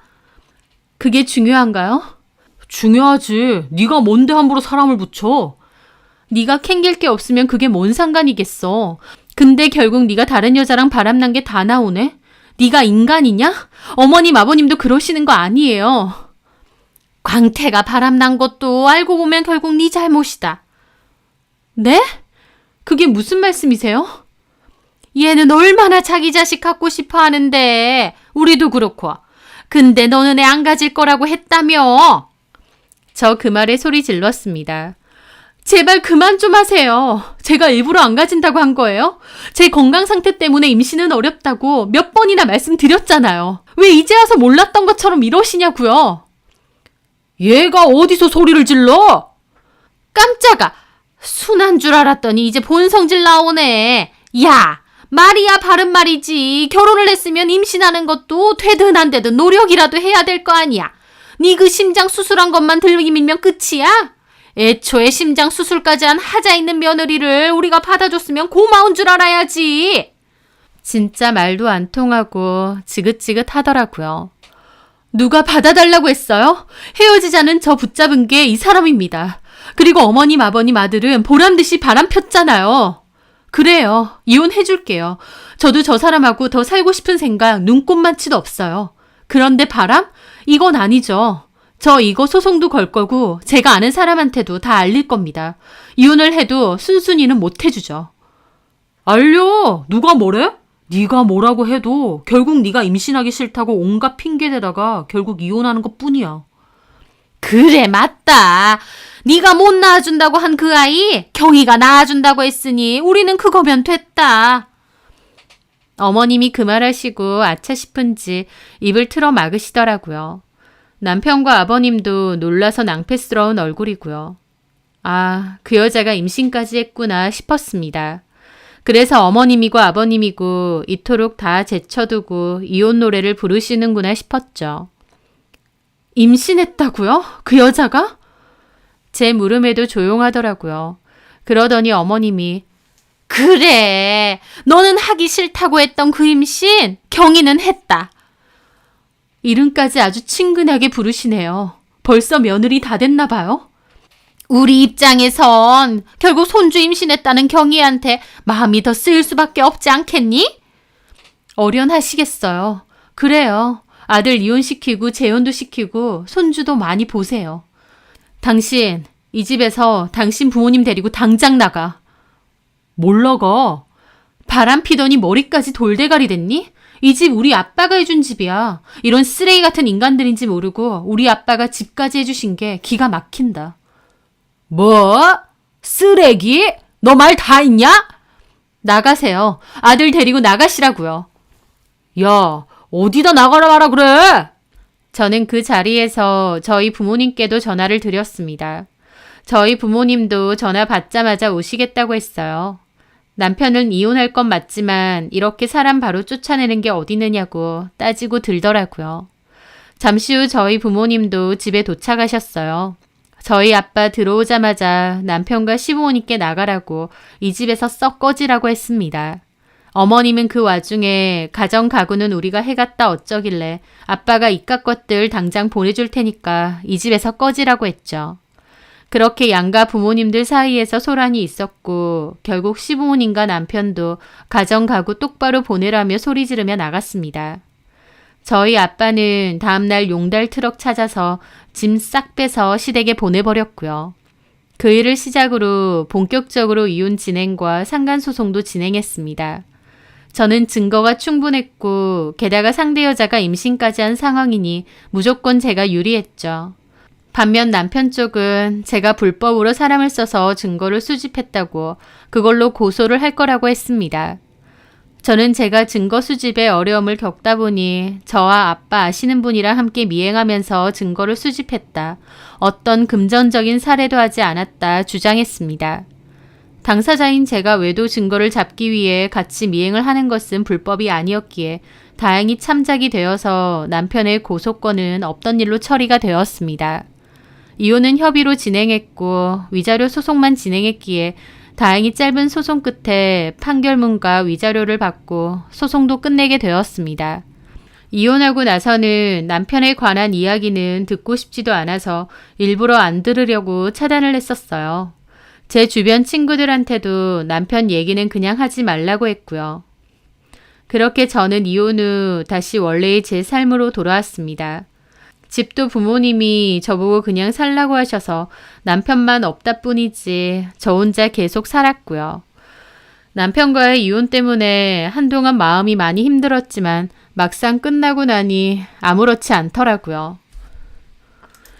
그런데 이혼이 마무리되고 8, 9개월 정도 지났을 무렵 저는 친구에게서 너무 어이없고도 고소한 전 남편의 근황을 듣게 되었습니다. 제가 듣고 싶지 않아 했기에 전 남편 얘기는 일부러 아예 하지 않던 친구였는데요. 그래도 이 얘기는 너도 알아야 된다면서 꼭 얘기해 줘야겠다고 하더라고요. 광태 말이야, 너랑 이혼하고 그 어린 여자랑 다시 재혼을 하니 어쩌니 했거든. 그 여자애가 그때 광태 임신했다고 그러고. 맞아, 그때 그랬지. 지금은 나았니? 그 말에 친구가 어이없다는 듯 웃는 겁니다. 낳긴 몰라. 낳을 애가 애초에 없었는데. 그 말에 저는 황당해서 물었죠. 그게 무슨 말이야? 와, 그 여자애 진짜 보통 아닌 것 같더라. 나도 너 광태랑 그렇게 되고 광태랑은 연락 끊었거든. 너무 정 떨어져서. 그러다가 다른 동창한테 건너 들었단 말이야. 광태가 너랑 이혼도 하기 전에 그 여자랑 같이 산다고 하고 재혼도 할 거라고 그랬대.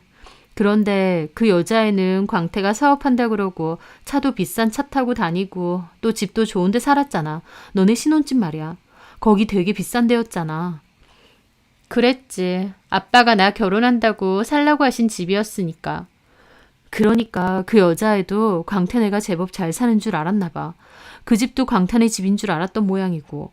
그래서 광태랑 바람 피면서 임신했다고 그랬나 본데 알고 보니 임신이 아니었대.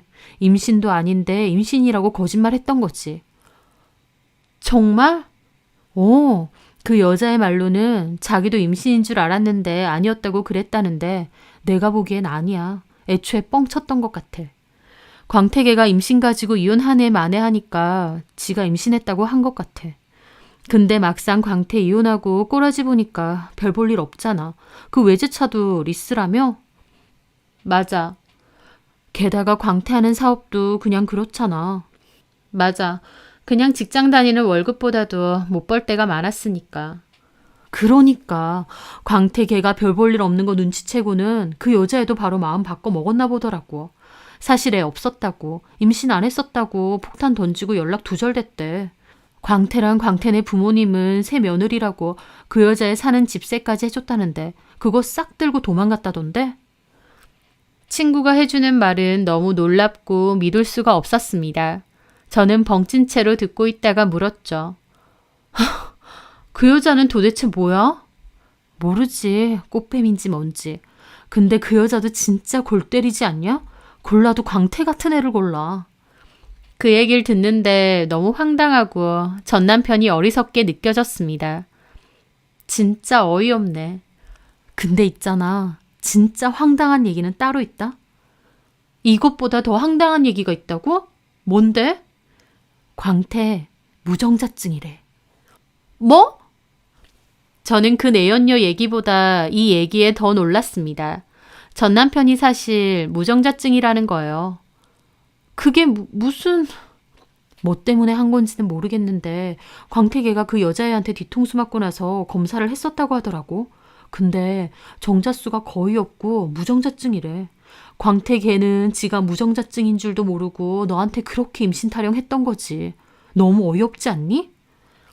저는 그 말에 기분이 멍해졌습니다. 전 남편이 무정자증이었다니. 생각도 못 해본 일이었으니까요.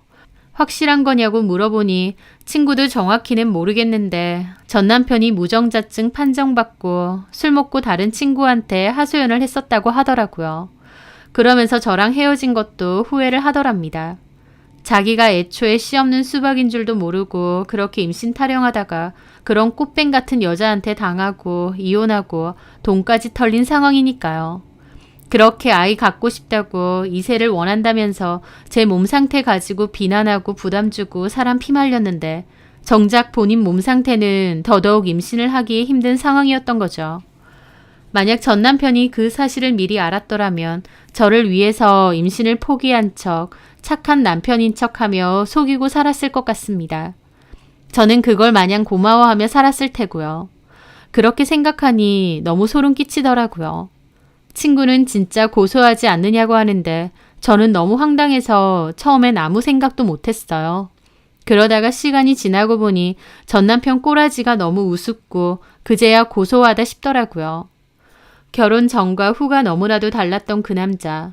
결혼 전엔 저를 다 이해해주고 위해주는 척 해놓고 결혼 후엔 제 탓하면서 본인 원하는 것만 강요했던 전 남편.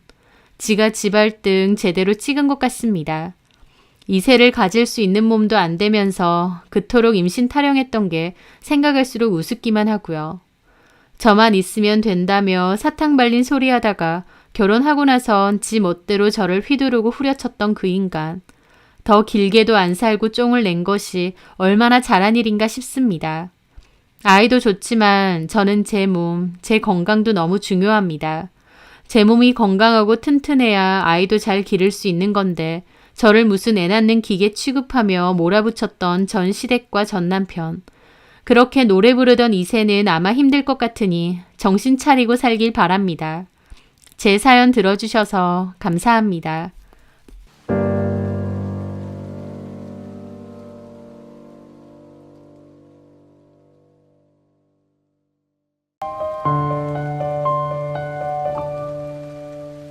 안녕하세요. 저는 경기도에 있는 한 대학의 전임 교수로 일하고 있는 40대 여자입니다. 저는 젊은 시절을 몽땅 공부하고 연구하는 데 보냈습니다.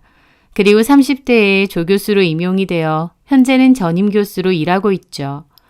가볍게 연애를 한 적은 2번 있었지만 결혼까지 생각할 정도로 진지하게 만난 건 그 남자가 처음이었습니다. 취미생활로 와인 공부를 했는데 와인 공부 모임에서 그 남자를 처음 알게 되었어요. 그 남자는 아버지가 운영하시는 사업체에서 남동생과 함께 일한다고 했습니다. 그 사업체는 사원수 100명 안팎의 중소기업이었고 그 남자는 이사 직책을 맡고 있다고 했어요.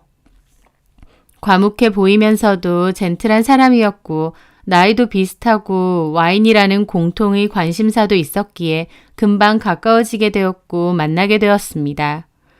그 사람은 저의 전공 학문에 대해서 관심이 많았어요. 제가 참 열심히 공부하며 치열하게 살아온 것 같다고 여자친구기 전에 한 사람으로서 저를 존경한다고도 하더라고요. 그런 부분이 참 좋았습니다. 사람 대 사람으로 서로의 일을 존중해주고 이해해주는 모습이요. 제가 딱 원하던 포용력 있는 남자의 모습이라고 생각했죠. 저희는 빠르게 결혼 이야기까지 오가게 되었습니다. 저는 비혼주의까지는 아니지만 마땅한 사람이 없으면 결혼을 굳이 할 필요는 없다고도 생각하는 사람이었는데 남자친구를 만나며 결혼을 생각해보게 된 거였습니다. 저희가 결혼 준비하는 데 있어서 아무런 문제는 없었습니다. 남자친구나 저나 경제적으로 여유가 충분했고 양가 부모님들도 축하해 주셨으니까요. 저도 교수로 일을 하고 있고 제 앞으로 자산이 충분하기도 했지만 저희 아버지는 딸이 뒤늦게 결혼한다고 하니 결혼 자금은 다 대주신다고도 했습니다. 저희 아버지도 건설 쪽 사업을 운영하시는 대표셨고 저도 커오면서 크게 어려움은 없이 자라왔거든요. 양가 상견례 자리에서도 분위기가 화기애애했고 들어갈 집도 천천히 알아보면서 아무 문제 없이 결혼 준비를 시작하던 참이었습니다. 어머님은 집으로 한번 놀러 오라고 하셨고 저도 그렇게 하겠다고 했어요. 어머님께 드릴 꽃다발과 함께 아버님이 좋아하신다는 와인도 한 병 사서 남친네 집으로 향했습니다. 남친네 집은 마당이 넓은 주택이었는데 남친이 초인종 누르고 저희 왔다고 하니 젊고 맑은 얼굴의 한 여자가 문을 열어주더라고요. 그 여자는 예비 시동생의 아내인 저한테는 예비 동서가 될 사람이었습니다. 남친에게 듣기로 남동생은 5년 전에 결혼을 했다고 했고 부모님 집에서 같이 산다고 했거든요. 반갑기도 하고 생각보다 너무 애띠고 어려 보인다 싶기도 하더라고요. 저는 웃으면서 인사했죠. 안녕하세요. 처음 뵙네요. 안녕하세요. 들어오세요. 저는 동서의 안내를 받으며 안으로 들어갔습니다. 어머님도 현관문을 열고 저희를 버선발로 맞이해 주시더라고요. 오느라 고생했어, 우리 맏며느리. 어머님 안녕하세요. 그럼 얼른 들어와. 차는 안 막혔어? 어머님은 말투에도 몹시 애교가 많으신 편이었고 저한테 너무 살갑게 잘해주셨어요. 저를 이렇게 환대해 주시니 당연히 저도 좋았죠. 시어머니 되실 분이 이렇게 성격이 밝고 좋으신 분이라 다행이다 생각하면서요. 저는 꽃다발과 와인을 드렸는데 어머님은 방방 뛰시며 좋아하시더라고요. 세상에 이게 뭐야, 작약이잖아. 내가 이 꽃 좋아하는 건 또 어떻게 알았대? 어머님 이 꽃 좋아하세요? 그럼 기품이 있고 우아하잖아. 우리 맏며느리처럼. 아, 과찬이세요. 아니야, 나 이런 거 너무 좋아해. 고상한 거. 세상에 이거 아버지가 즐기는 와인인데 우리 맏며느리 너무 센스 있어. 많이 배운 사람이라 그런가? 어머님의 과한 칭찬에 저도 몸둘 바를 모르고 어색하게 웃고 있었습니다. 그런데 저를 보고 한없이 웃으시던 어머님이 갑자기 표정을 싹 굳히시더니 동서를 부르시는 거예요. 예, 둘째야. 이거 형님이 사온 거니까 화병에다가 예쁘게 꽂아. 꽃꽂이 할 줄 알아? 못하겠으면 이 모양 그대로 밑에 끝만 풀어서 꽂아놔. 괜히 너가 만지지 말고. 알았니? 어머님의 말에 동서는 급하게 달려와 꽃다발과 와인을 받아가더라고요. 저는 순간 너무 달라진 어머님의 말투에 당황스러웠습니다. 저한테는 늘 웃는 얼굴로 상냥하게 말하셨는데 그 순간 예비 동서한테는 정말 차갑고 냉랭하게 말하셨거든요. 좀 당황스럽긴 했지만 저는 손님이고 동서는 이 집에서 계속 사는 사람이니까 편해서 그러신가 보다 싶었죠. 어머님은 이제 맏며느리니까 집 구경도 세세하게 해보라고 하시며 제 팔을 잡고 집 구경을 시켜주셨어요. 그렇게 다니면서 보니 동서는 주방에서 정신없이 음식만 준비하고 있더라고요. 딱 봐도 음식량이 너무 많고 가짓수도 많은 것 같아서 저걸 혼자 어떻게 다 하나 싶었죠. 몸도 작고 갸냘픈데 너무 고생이다 싶어서 자꾸만 마음이 쓰이더라고요. 그렇게 집 구경을 다 하고 어머님은 주방에 있는 동서더러 음식 다 했냐 하셨죠. 거의 끝나가요. 아휴, 너는 왜 이렇게 굶떠? 형님 배고플 텐데 안 서두르고 뭐해? 죄송해요. 어머님 거의 다 했어요. 하여튼 어머님은 또 동서를 막 구박하시더라고요. 그러면서 저한테 오시더니 미안해. 배고프지? 제가 행동이 너무 굶떠서. 저 괜찮아요, 어머님. 동서 혼자서 바쁠 텐데 저라도 좀 도울게요. 아이고 됐어. 그런 거 하지 마. 공부하고 논문 쓰는 손으로 괜히 물 묻힐 필요 없다. 나는 우리 교수 며느리 고생시킬 생각 전혀 없는 시어머니야. 가만히 있다가 수저들고 밥만 맛있게 먹으면 돼. 어머님은 분명 저한테 과할 정도로 잘해주셨지만 저는 기분도 별로 안 좋고 너무 그 상황이 이상하게만 느껴졌습니다. 똑같은 며느리인데 동서는 주방에서 혼자 땀 뻘뻘 흘리며 음식 준비하고 저한테는 가만 있으라 하시니까요. 게다가 동서도 듣고 있는데 동서에게 말을 너무 함부로 하시는 것 같더라고요. 남친한테 식구들 얘기를 구체적으로 듣지는 않아서 무슨 사정인지는 모르겠지만 혼자서 발 동동거리며 음식 준비하고 구박받는 동서가 너무 안쓰럽게 느껴졌어요. 그렇게 식사 준비가 다 끝났고 저는 식탁에 둘러앉았습니다. 음식이 종류도 많고 먹음직스러워 보이는 데다 플레이팅도 너무 깔끔하더라고요. 음식 솜씨가 상당한 것 같았죠. 세상에 너무 맛있어 보여요. 그러니 많이 먹어라. 저는 웃으며 동서에게 그랬죠. 잘 먹을게요. 만든다고 너무 고생 많았죠. 저는 음식 준비한 게 동서다 보니 고맙다고 한 건데 그 순간 집안 분위기가 좀 묘해졌습니다. 동서도 좀 약간 당황스러운 것 같고요.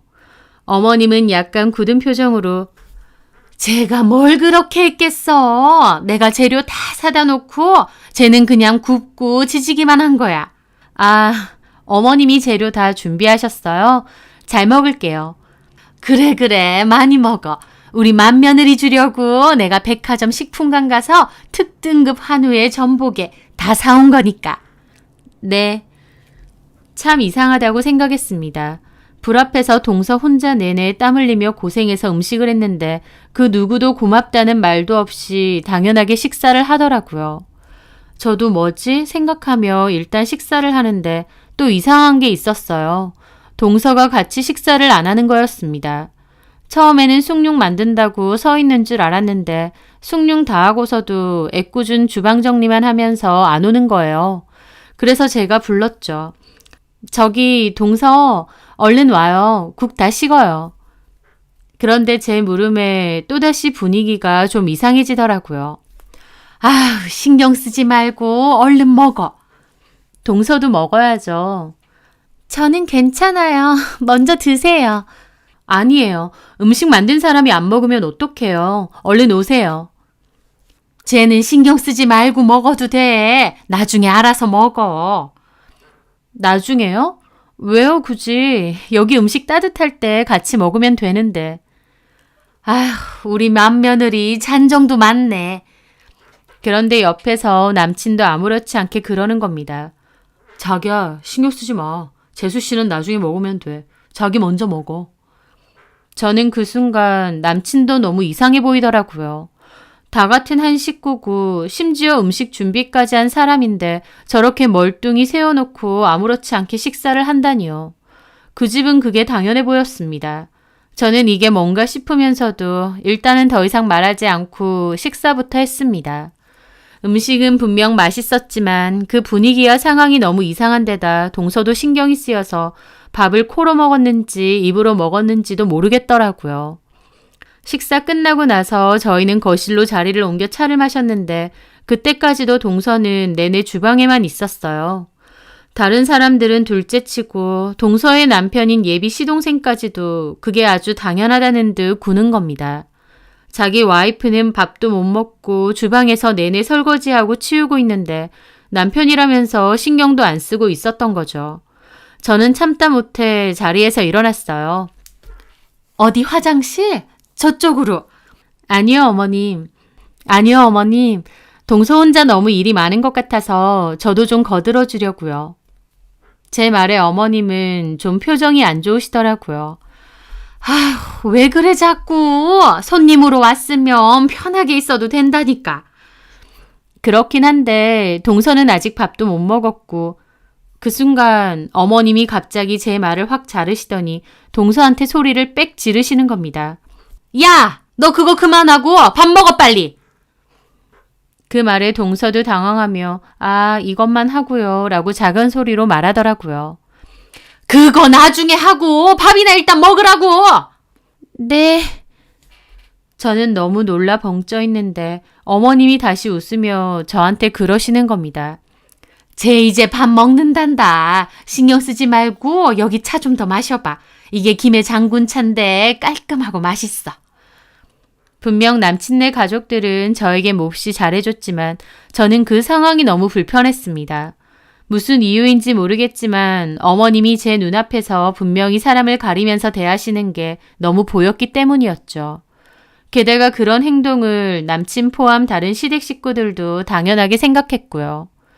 그렇게 첫 만남이 끝나고 집으로 돌아오는 길 저는 차 안에서 남친과 이야기를 했습니다. 우리 집 어땠어? 잘 대해주셔서 감사한데 동서한테 대하시는 거 보곤 좀 놀랐어.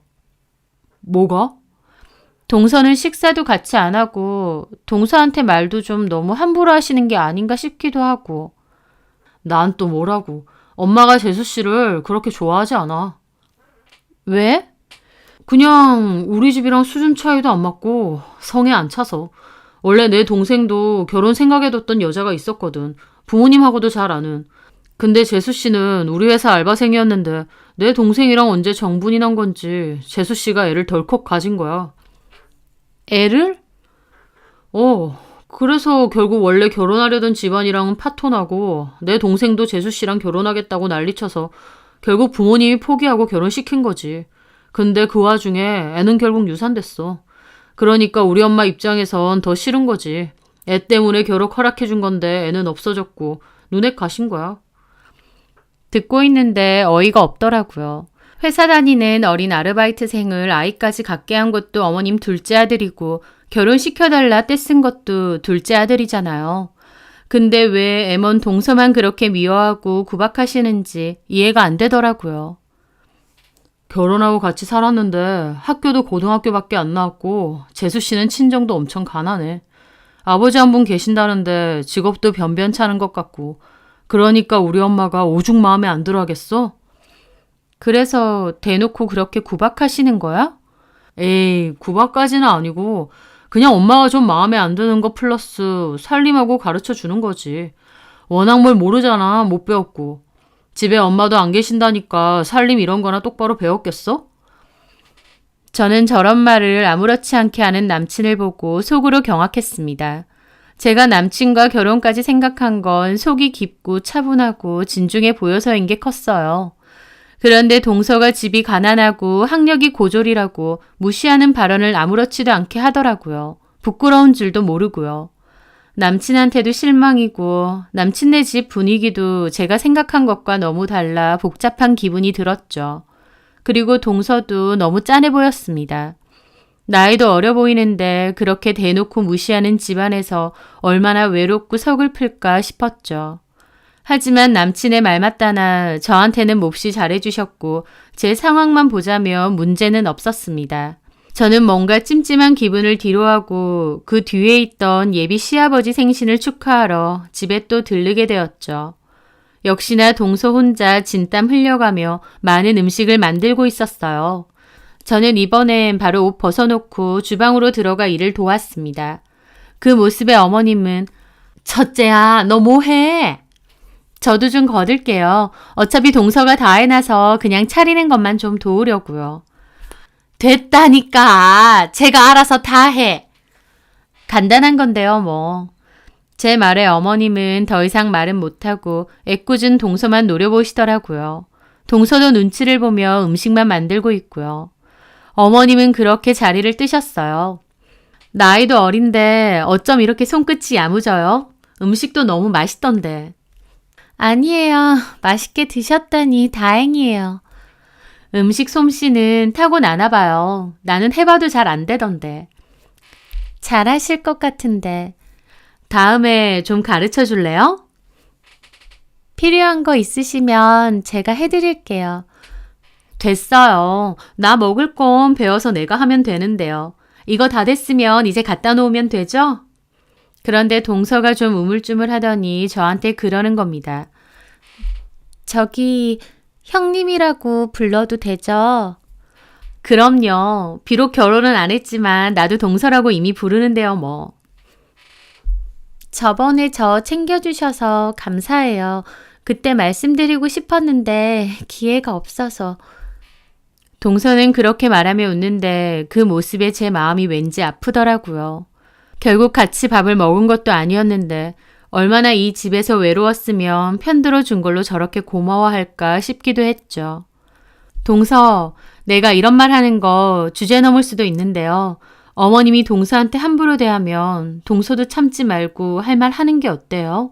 내가 보니까 좀 심하시던데. 괜찮아요.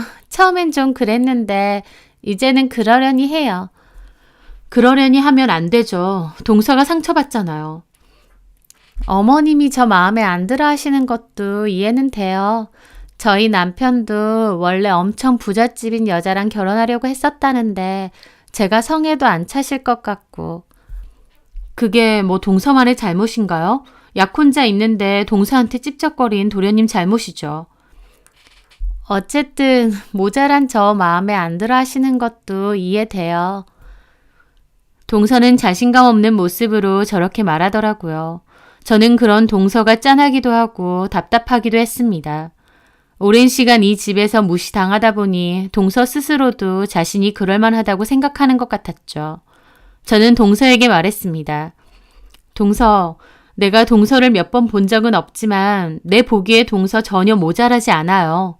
이렇게 음식 똑부러지게 잘하는 거 하나만 봐도 충분히 야무진 사람이에요. 그러니까 무시당하고 기분 나쁜 거 마냥 참지 말아요. 그러다가 속에서 병 생겨요. 제 말에 동서는 고개를 끄덕이더라고요. 감사해요, 형님. 이렇게 말해주시는 분 처음 봤어요. 저는 동서가 꼭 친동생처럼 느껴지기도 했습니다. 그래서 전화번호 주고 필요할 때 언제든 전화하라고도 했어요. 저는 그렇게 동서랑 화기애애하게 이야기를 나누는데 어머님은 밖에서 마음에 안 드는 듯 쳐다보고 계시더라고요. 그리고 식사 끝나고 저한테 결혼팸을 보여주실 거 있다면서 잠깐 방에 오라 하셨어요. 근데 정작 들어가 보니 폐물은 없고 저한테 하실 말씀이 있으신 것 같았어요. 첫째야. 네, 어머님. 네가 아직은 결혼하기 전이기도 하고 우리 집 분위기를 잘 몰라서 그러는 것 같은데 둘째하고 그렇게 가깝게는 안 지냈으면 좋겠어. 네? 황당했습니다. 보통은 며느리들끼리 잘 지내라고 하시지 않나요? 그런데 대놓고 가깝게 안 지냈으면 좋겠다 하시는 거예요. 너를 위해서 금묵자학이라는 말도 알지? 괜히 너가 저런 애랑 어울리면 수준 떨어져요. 같은 집에 산다고 같은 수준인 거 아니거든. 내가 어쩌다가 쟤를 며느리로 얻기는 했는데 볼 때마다 마음에 안 든다. 엄마는 없고 홀아버지 혼자 쟤를 키웠다는데 뭐 제대로 된 가정교육은 받았나 싶고 친정도 정말 볼 거 없더라고. 쟤도 그래. 집이 그 모양 그 꼴이면 지가 공부라도 악착같이 하든가. 공부머리도 없는지 요즘 같은 세상에 고졸이란다. 고졸이 뭐냐? 하다못해 지방대 어디라도 졸업은 해야지. 내가 어디 가서 남 부끄러워서 말을 못하겠어. 그러니까 너도 괜히 쟤랑 자꾸 말 섞고 그러지 마. 네가 그렇게 해주면 쟤는 지도 우리랑 같은 수준인 줄 알아. 내 말 무슨 말인지 알겠지? 저는 기가 막혔습니다. 부끄러운 줄도 모르고 저런 소리를 아무렇지도 않게 하신다니요. 이 집은 뭐 잘나면 얼마나 잘났다고 사람 수준 따지고 대놓고 무시해도 된다고 하나요? 어이가 없었죠. 제가 아무런 대답이 없자 어머님은 다시 묻더라고요. 내 말 알겠지? 똑똑한 애니까 뭔 말인지 알 거 아니야. 어머님 말씀은 그러니까 동서가 친정도 형편이 어렵고 고졸이니까 무시해도 된다 그 말씀이세요? 얘는 무슨 말을 그렇게 공격적으로 받아들이니? 사람 수준이라는 게 있는데 수준에 맞는 사람들과 어울리는 게 맞다 그거지. 저는 더 이상 대답하지 않았고 어머님도 그런 제 모습에 언짢은 표정을 지으시더라고요. 그 와중에 남친이 방문 열고 나와서 와인 드시라 해서 일어났습니다. 그렇게 좀 더 있다가 집에 돌아왔는데 암만 생각해도 진짜 이건 아니다 싶더라고요. 고민 끝에 저는 이 일을 저희 부모님께도 말씀드렸죠. 저희 부모님도 몹시 어이없어 하시더라고요. 상견례 때 그렇게 안 봤는데 뭐 그런 집이 다 있느냐고요. 어머님의 태도도 황당하지만 그걸 당연하다는 듯 방관하고 있는 남친과 다른 시댁 식구들의 행동도 이해가 안 됐습니다. 저는 진심으로 결혼하는 것도 고민했어요. 그 사람이 처한 상황에 따라 무시한다는데 그런 사람들을 어떻게 가족으로 여기고 살아가야 될까 싶었거든요. 다른 안 맞는 부분들은 맞춰가면 되는 건데 이건 제가 맞추고 고치고 할 것도 아니었으니까요. 저희 가족들도 그런 생각을 가진 사람들이라면 결혼 다시 생각해보는 게 좋을 것 같다고 하셨습니다. 저는 남친에게 결혼을 좀 보류하자고 했는데 당연히 남친은 난리가 났죠. 그런 이유로 미루자고 하는 게 말이 되냐고요. 솔직히 결혼 전에 마음에 안 드는 부분이 있으면 헤어질 수도 있는 거잖아요. 그런데도 남친은 절대 있을 수 없는 일이다 펄쩍 뛰었습니다. 어쨌든 당장 헤어지자는 건 아니고 생각할 시간을 좀 갖고 싶다고 했는데 그 와중에 어머님이 저희 학교로 불쑥 찾아오신 겁니다. 다짜고짜 찾아오신 거라 너무 당황스럽더라고요. 저는 일단 어머님을 모시고 1층 카페테리아로 내려가고 있었습니다. 그런데 내려가다가 저희 학부 교수님을 우연히 만나게 된 거예요. 정 교수. 안녕하세요, 교수님. 어디 가요? 이분은 저희 예비 시어머니신데요. 학교에 찾아오셔서 잠깐 내려가려고. 그래. 정 교수 곧 결혼한다고 했지? 반갑습니다. 교수님은 어머님께 악수를 청했습니다. 안녕하세요. 그렇게 두 분이서 간단하게 인사를 하는데 교수님이 깜짝 놀라시는 겁니다. 우리 구면 아닙니까? 예? 어디서 봤는데? 하시더니 갑자기 그래. 혹시 정일여상 나오지 않으셨습니까? 그 말에 어머님이 눈이 동그래지더라고요. 예? 맞아. 세상에. 여기서 다 보네요. 맞아. 세상에. 여기서 다 보네요. 이렇게 세상이 좁아. 가만히 있어봐. 이름이 뭐였더라? 그 말에 어머님 제 눈치 보면서 말 허둥지둥 거리시더라고요. 무슨 소리 하시는 거예요? 아닙니다. 아니라고요? 예, 저는 처음 뵀는데. 예, 우리 얼른 가자. 할 얘기 있잖아. 네, 어머님. 저 교수님 나중에 따로 찾아뵐게요. 그래요. 어머님은 허둥지둥 저 끌고 가시고 교수님은 끝까지 어리둥절한 얼굴이었죠. 뭐지 생각하며 일단 어머님과 카페테리아로 갔습니다. 저 사람은 뭐야? 저 사람도 교수야? 네, 같은 학부 교수님이세요. 아시는 분이세요? 아니, 처음 봐. 갑자기 아는 척을 하니까. 근데 어머님 정일여상 나오셨어요? 아니라니까. 네.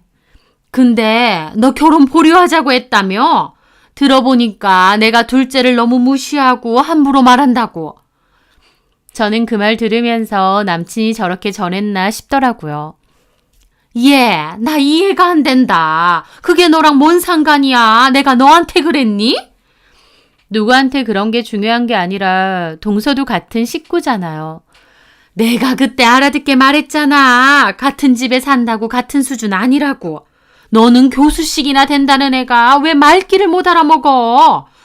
그리고 고작 그런 이유로 결혼을 왜 파토내? 결혼이 장난도 아니고. 네가 이 나이까지 공부만 했다 보니까 세상 물정을 잘 모르나 보다. 어머님은 이제 저도 대놓고 까내리시더라고요. 저는 한숨만 나왔죠. 결혼을 그렇게 없는 게 어딨어. 톡 까놓고 둘째가 네 친동생도 아니고. 나는 네 행동이 이해가 안 된다. 아휴. 근데 좋아. 내가 100번 양보해서 둘째 대할 때 좀 신경 써서 대하마. 그러면 되지? 어머님, 그런 문제가 아니라 내가 이렇게 노력한다잖아. 너도 숙이는 게 있어야지. 저는 주변 보는 눈도 있고 일단 알겠다고 말씀드렸습니다. 어머님은 제가 마음에 안 드는 듯 한숨을 쉬시더니 이번 주에 조카 결혼식이 있다고 거기에 무조건 오라고 하시더라고요. 친척들한테 저 인사시킨다고요. 저는 참석은 좀 힘들다 했는데도 무조건 오라고 자꾸 그러시는 겁니다. 전 일단 어머님이 좀 가셨으면 해서 대강 알겠다고 했습니다. 그리고 겨우 어머님을 보내놓고 다시 제 연구실로 돌아와 한숨을 쉬며 어머님과의 대화를 생각하고 있는데 노크 소리와 함께 아까 그 교수님이 오신 거예요. 정 교수. 네, 교수님. 아까 그 어머님은 가셨어? 네. 내가 내 방에 가니까 그제야 생각이 나는 거야. 자네 어머님 이름. 네? 아까 어머님이 모르시는 분이라고. 모르기는 내가 기억해. 나랑 내 친구들이랑 다 같이 미팅도 했는데. 미팅요? 그래. 자네 시어머니 될 사람 이름 장정숙 맞지? 저는 깜짝 놀랐습니다. 네, 맞아요. 그래, 맞다니까. 내가 여간에선 사람 얼굴이랑 이름 절대 안 까먹어. 장정숙이는 내가 특히 못 잊지. 근데 무슨 자기 정일 여상 안 나왔다 거짓말을 하고 그래? 어떻게 아시는데요? 나 대학교 때 우리 학교에서 친구들 몇 명이랑 근처 여대 애들 몇 명이랑 다 같이 단체 미팅을 했거든. 근데 내 친구 한 놈이 여자들 중 하나를 알아본 거야. 장정숙이 말이야. 자네 시어머니 될 사람. 어떻게 알아봐요? 걔는 그 여대가 아니었거든. 내 친구 중 하나가 걔를 잘 알았는데 장정숙이는 그 동네에서 제일 꼴통으로 유명한 여상 출신이고 그것도 중간에 사고 쳐서 졸업도 제대로 못했다지? 네? 저는 깜짝 놀랐습니다. 제가 아는 어머님과 교수님 말이 너무 달랐기 때문입니다. 어머님은 저한테 교수님이 말했던 그 여대 나왔다고 하셨거든요. 정말이에요? 그래, 걔가 고등학교 때 그렇게 유명했다지. 건달 같은 애들 오토바이 타고 다니면 거기 뒤에 앉아 다니기로. 아마 그거 걸려서 학교도 잘렸다던데. 근데 갑자기 요조숙녀처럼 그 여대 나왔다면서 거기 앉아 있는 거야. 내 친구놈 하나가 나 너 아는데 너 고등학교도 잘리지 않았냐? 왜 거짓말하냐 한 거지. 개망신 당하고 장정숙이는 생 난리치고 그 자리 그냥 뛰쳐나간 것도 기억나. 근데 내가 왜 기억하느냐면 결국 어찌저찌 내 친구 한 놈이랑 장정숙이랑 사귀었거든. 그래서 다 같이 술도 몇 번 먹었어. 술도 말술이고 성격도 화통하더만. 그러다가 나중에 내 친구 놈하고도 헤어지고 그 다음부터 못 봤는데 이 나이 돼서 우리 학교 복도에서 다시 만날 거라고는 상상도 못했네. 그것도 정교수 시어머니 자리로. 얼굴이 좀 늙긴 했어도 그대로야. 저는 기가 막혔습니다. 이 교수님 말대로라면 저희 어머님은 자기 학력도 거짓말한 거였고 심지어 고졸도 아니었습니다. 사고 쳐서 고등학교 중퇴니까 중졸인 셈이었죠. 교수님이 이름까지 아시는 거 보니 저희 어머님이 분명한 것 같은데 그런 화려한 과거를 가지고 싹 거짓말을 하신다는 게 생각할수록 어이가 없고 기가 막히고 교수님 돌아가시고 가만 생각해 봤는데 어머님은 본인이 거짓말을 하고 있다 보니 유독 학력에 더 집착하는 게 아닌가 싶기도 했습니다. 그래서 동서를 더 못살게 굴고 제가 대학 교수인 것에 더 집착하시는 듯 했죠. 저는 더더욱 그 결혼은 안 해야겠다 마음을 굳혀갔습니다. 그런데 남친네 조카의 결혼식이 다가왔습니다.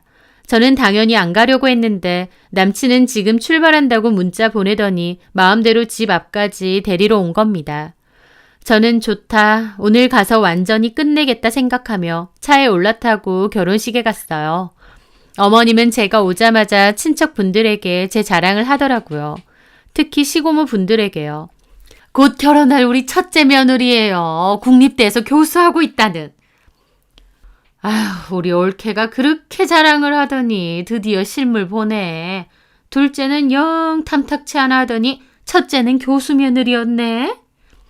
그렇죠 뭐. 어머님은 입이 귀에 걸리셨더라고요. 그 와중에 동서는 죄인 마냥 고개만 숙이고 옆에 서 있고요. 아휴, 근데 여기는 너무 건조하다. 목이 칼칼해. 물 좀 어디 없나? 물이요? 잠시만요. 어머님은 동서를 부르시더라고요. 예, 너 뭐해? 편의점 가서 물 좀 사와. 네, 몇 개. 알아서! 어머님이 소리를 빽 지르시니까 동서 어쩔 줄 몰라 하며 물 사러 가더라고요. 그거 보고 있는데 저 한순간이라도 여기 더 있고 싶지 않았습니다. 어머님은 바로 시고모분들한테 동서 욕도 하시는 겁니다. 아휴, 멍청하면 센스라도 있던가. 내가 저거 보면 속이 뒤집어져요. 아무리 그래도 이런 데서 너무 뭐라고 하는 거 아니야? 남들 보는 눈도 있고. 쟤는 그래도 되는 애예요. 아휴, 확 이혼이나 했으면 좋겠어. 같이 다니기 창피해 죽겠어요.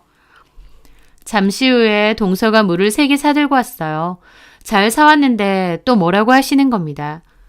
야, 빨대 같은 거 갖고 와야지. 화장 다 지워질 일 있니? 너는 이런 걸 일일이 말해줘야 돼. 아휴, 멍청한 건 답도 없다더니 빨리 갖고 와. 동서 그 말 듣고 거의 울 듯 하더라고요. 저도 그 순간 거기에 더 있고 싶지 않았고 그냥 할 말하고 끝내자 결심했습니다. 그래서 어머님께 그랬습니다. 동서, 가지 마. 어머님이 직접 가세요. 제 말에 어머님과 시고모 두 분, 남친까지 정지 상태가 되었습니다. 다들 이게 뭘 잘못 먹었나? 라는 표정이더라고요. 뭐? 자기야, 무슨 소리야? 동서 시키지 마시고 어머님이 직접 가시라고요. 얘가 뭐라는 거야? 너 뭐 잘못 먹었니? 아니요. 어머님은 시고모 두 분 눈치를 보더니 저를 확 땡기시면서 그러는 겁니다. 너 뭐 하는 짓이야? 저는 팔을 탁 쳤습니다. 이거 놓으시고요. 교양없게 왜 남의 팔을 막 잡아당기세요? 야! 자기 미쳤어? 엄마한테 왜 이래? 어머님이 하신 말씀 잘 생각해 봤거든요. 저도 어머님 말씀대로 할까 싶어요. 학력이고 집안 수준에 따라서 무시해도 된다고 하셨죠. 그 논리면 제가 이제부터 어머님 좀 무시해도 될 것 같아요.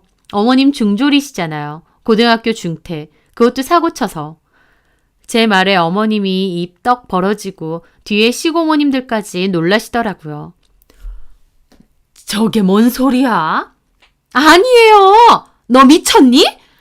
남친도 몰랐는지 어리둥절해 하더라고요. 그때 마주친 교수님이 어머님 얘기 자세하게 해주시던데요. 동네에서 장난 아니셨다면서요. 여상 다닐 때 여대 다닌다고 거짓말하고 단체 미팅 나왔다가 망신당한 얘기도 해주셨는데 근데 그 망신을 당하고도 아직도 그 여대 나왔다고 거짓말하시는 거예요? 어머님, 그거 학력 위조예요. 큰일 나요. 야!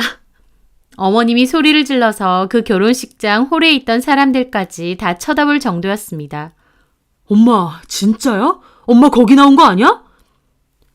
옳게 거짓말한 거야? 아니에요. 얘가 뭘 잘못 먹었나? 너 따라 나와봐.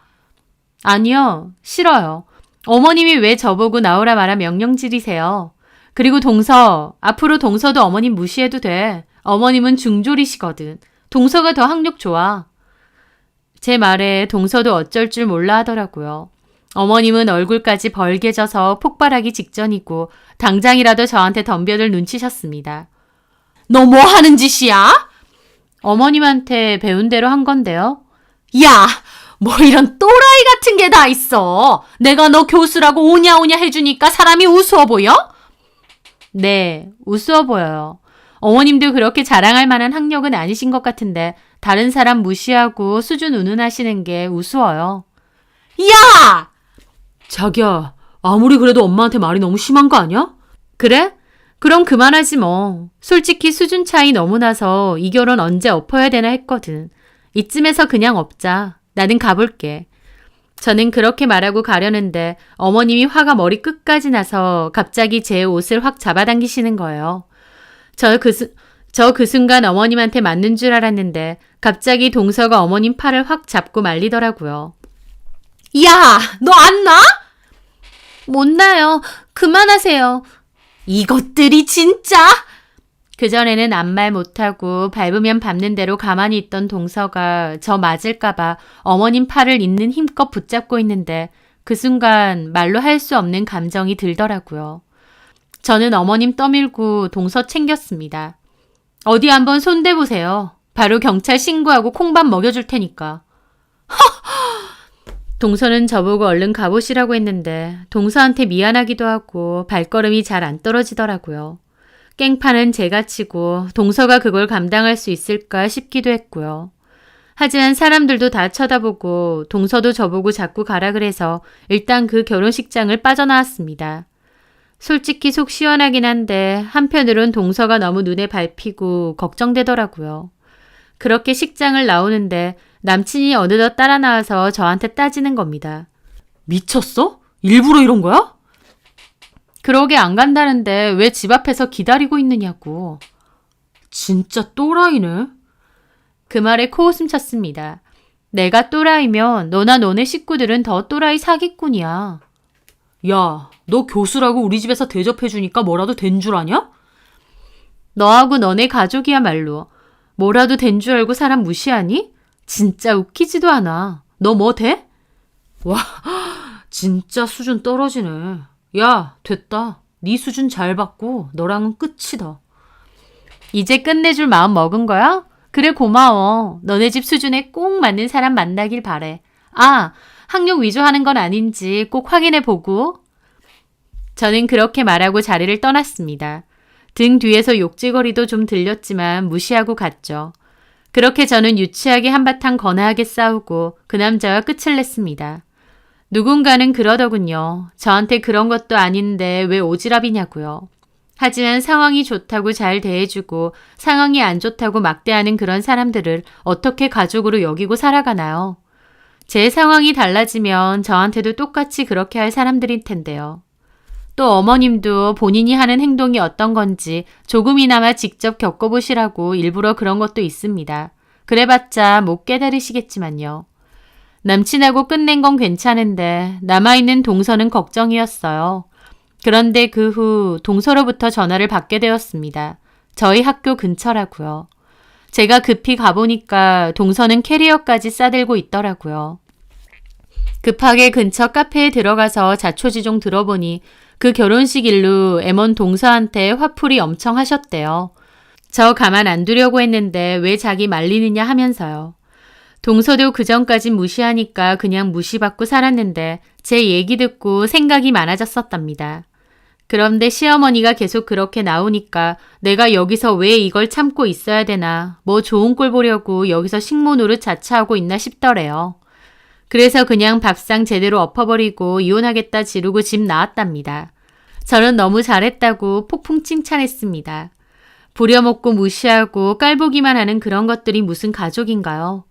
동서는 아버지 계시는 고향으로 내려갈 거고 가기 전에 저 보고 싶어서 왔다고 하더라고요. 이혼은 협의로 하고 싶은데 뭘 어떻게 해야 될지 모르겠다 하면서요. 그래서 저는 동서에게 괜찮으면 바로 고향 내려가지 말고 내가 도와줄 테니 여기서 좀 지내라 했습니다. 지내면서 하고 싶은 일도 좀 찾아보고 이혼 준비하는 것도 내가 변호사 선임부터 다 도와주겠다고요. 제 말에 동서는 눈물까지 글썽이며 고맙다고 하더라고요. 저는 동서에게 학교 근처에 깨끗한 방 하나 구해주었고 위자료도 무조건 다 받고 나와야 된다고 유명한 변호사 상담도 여러 차례 같이 받았습니다. 동서는 이혼 소송 준비하면서 특기를 살려서 요리학원에 다니고 있습니다. 자격증도 따고 좀 더 전문적으로 배워보고 싶다고 하면서요. 저도 그런 동서를 응원해주고 옆에서 도와주고 있습니다. 사실 이제 동서도 아니고 친한 언니 동생 사이가 된 거죠. 남친하고 결혼은 깨졌을지언정 좋은 인연을 만난 것 같아 저도 뿌듯하더라고요. 저한테 진심으로 고맙고 살면서 두고두고 갚겠다고 하는 동생의 앞날을 진심으로 응원해주고 도와주려 합니다. 동생에게도 저에게도 그 집과 인연을 끄는 건 참 잘한 일 같아요. 신기한 인연이긴 하지만 그만큼 좋은 인연 앞으로도 잘 유지해 나가고 싶네요. 제 사연 들어주셔서 감사합니다.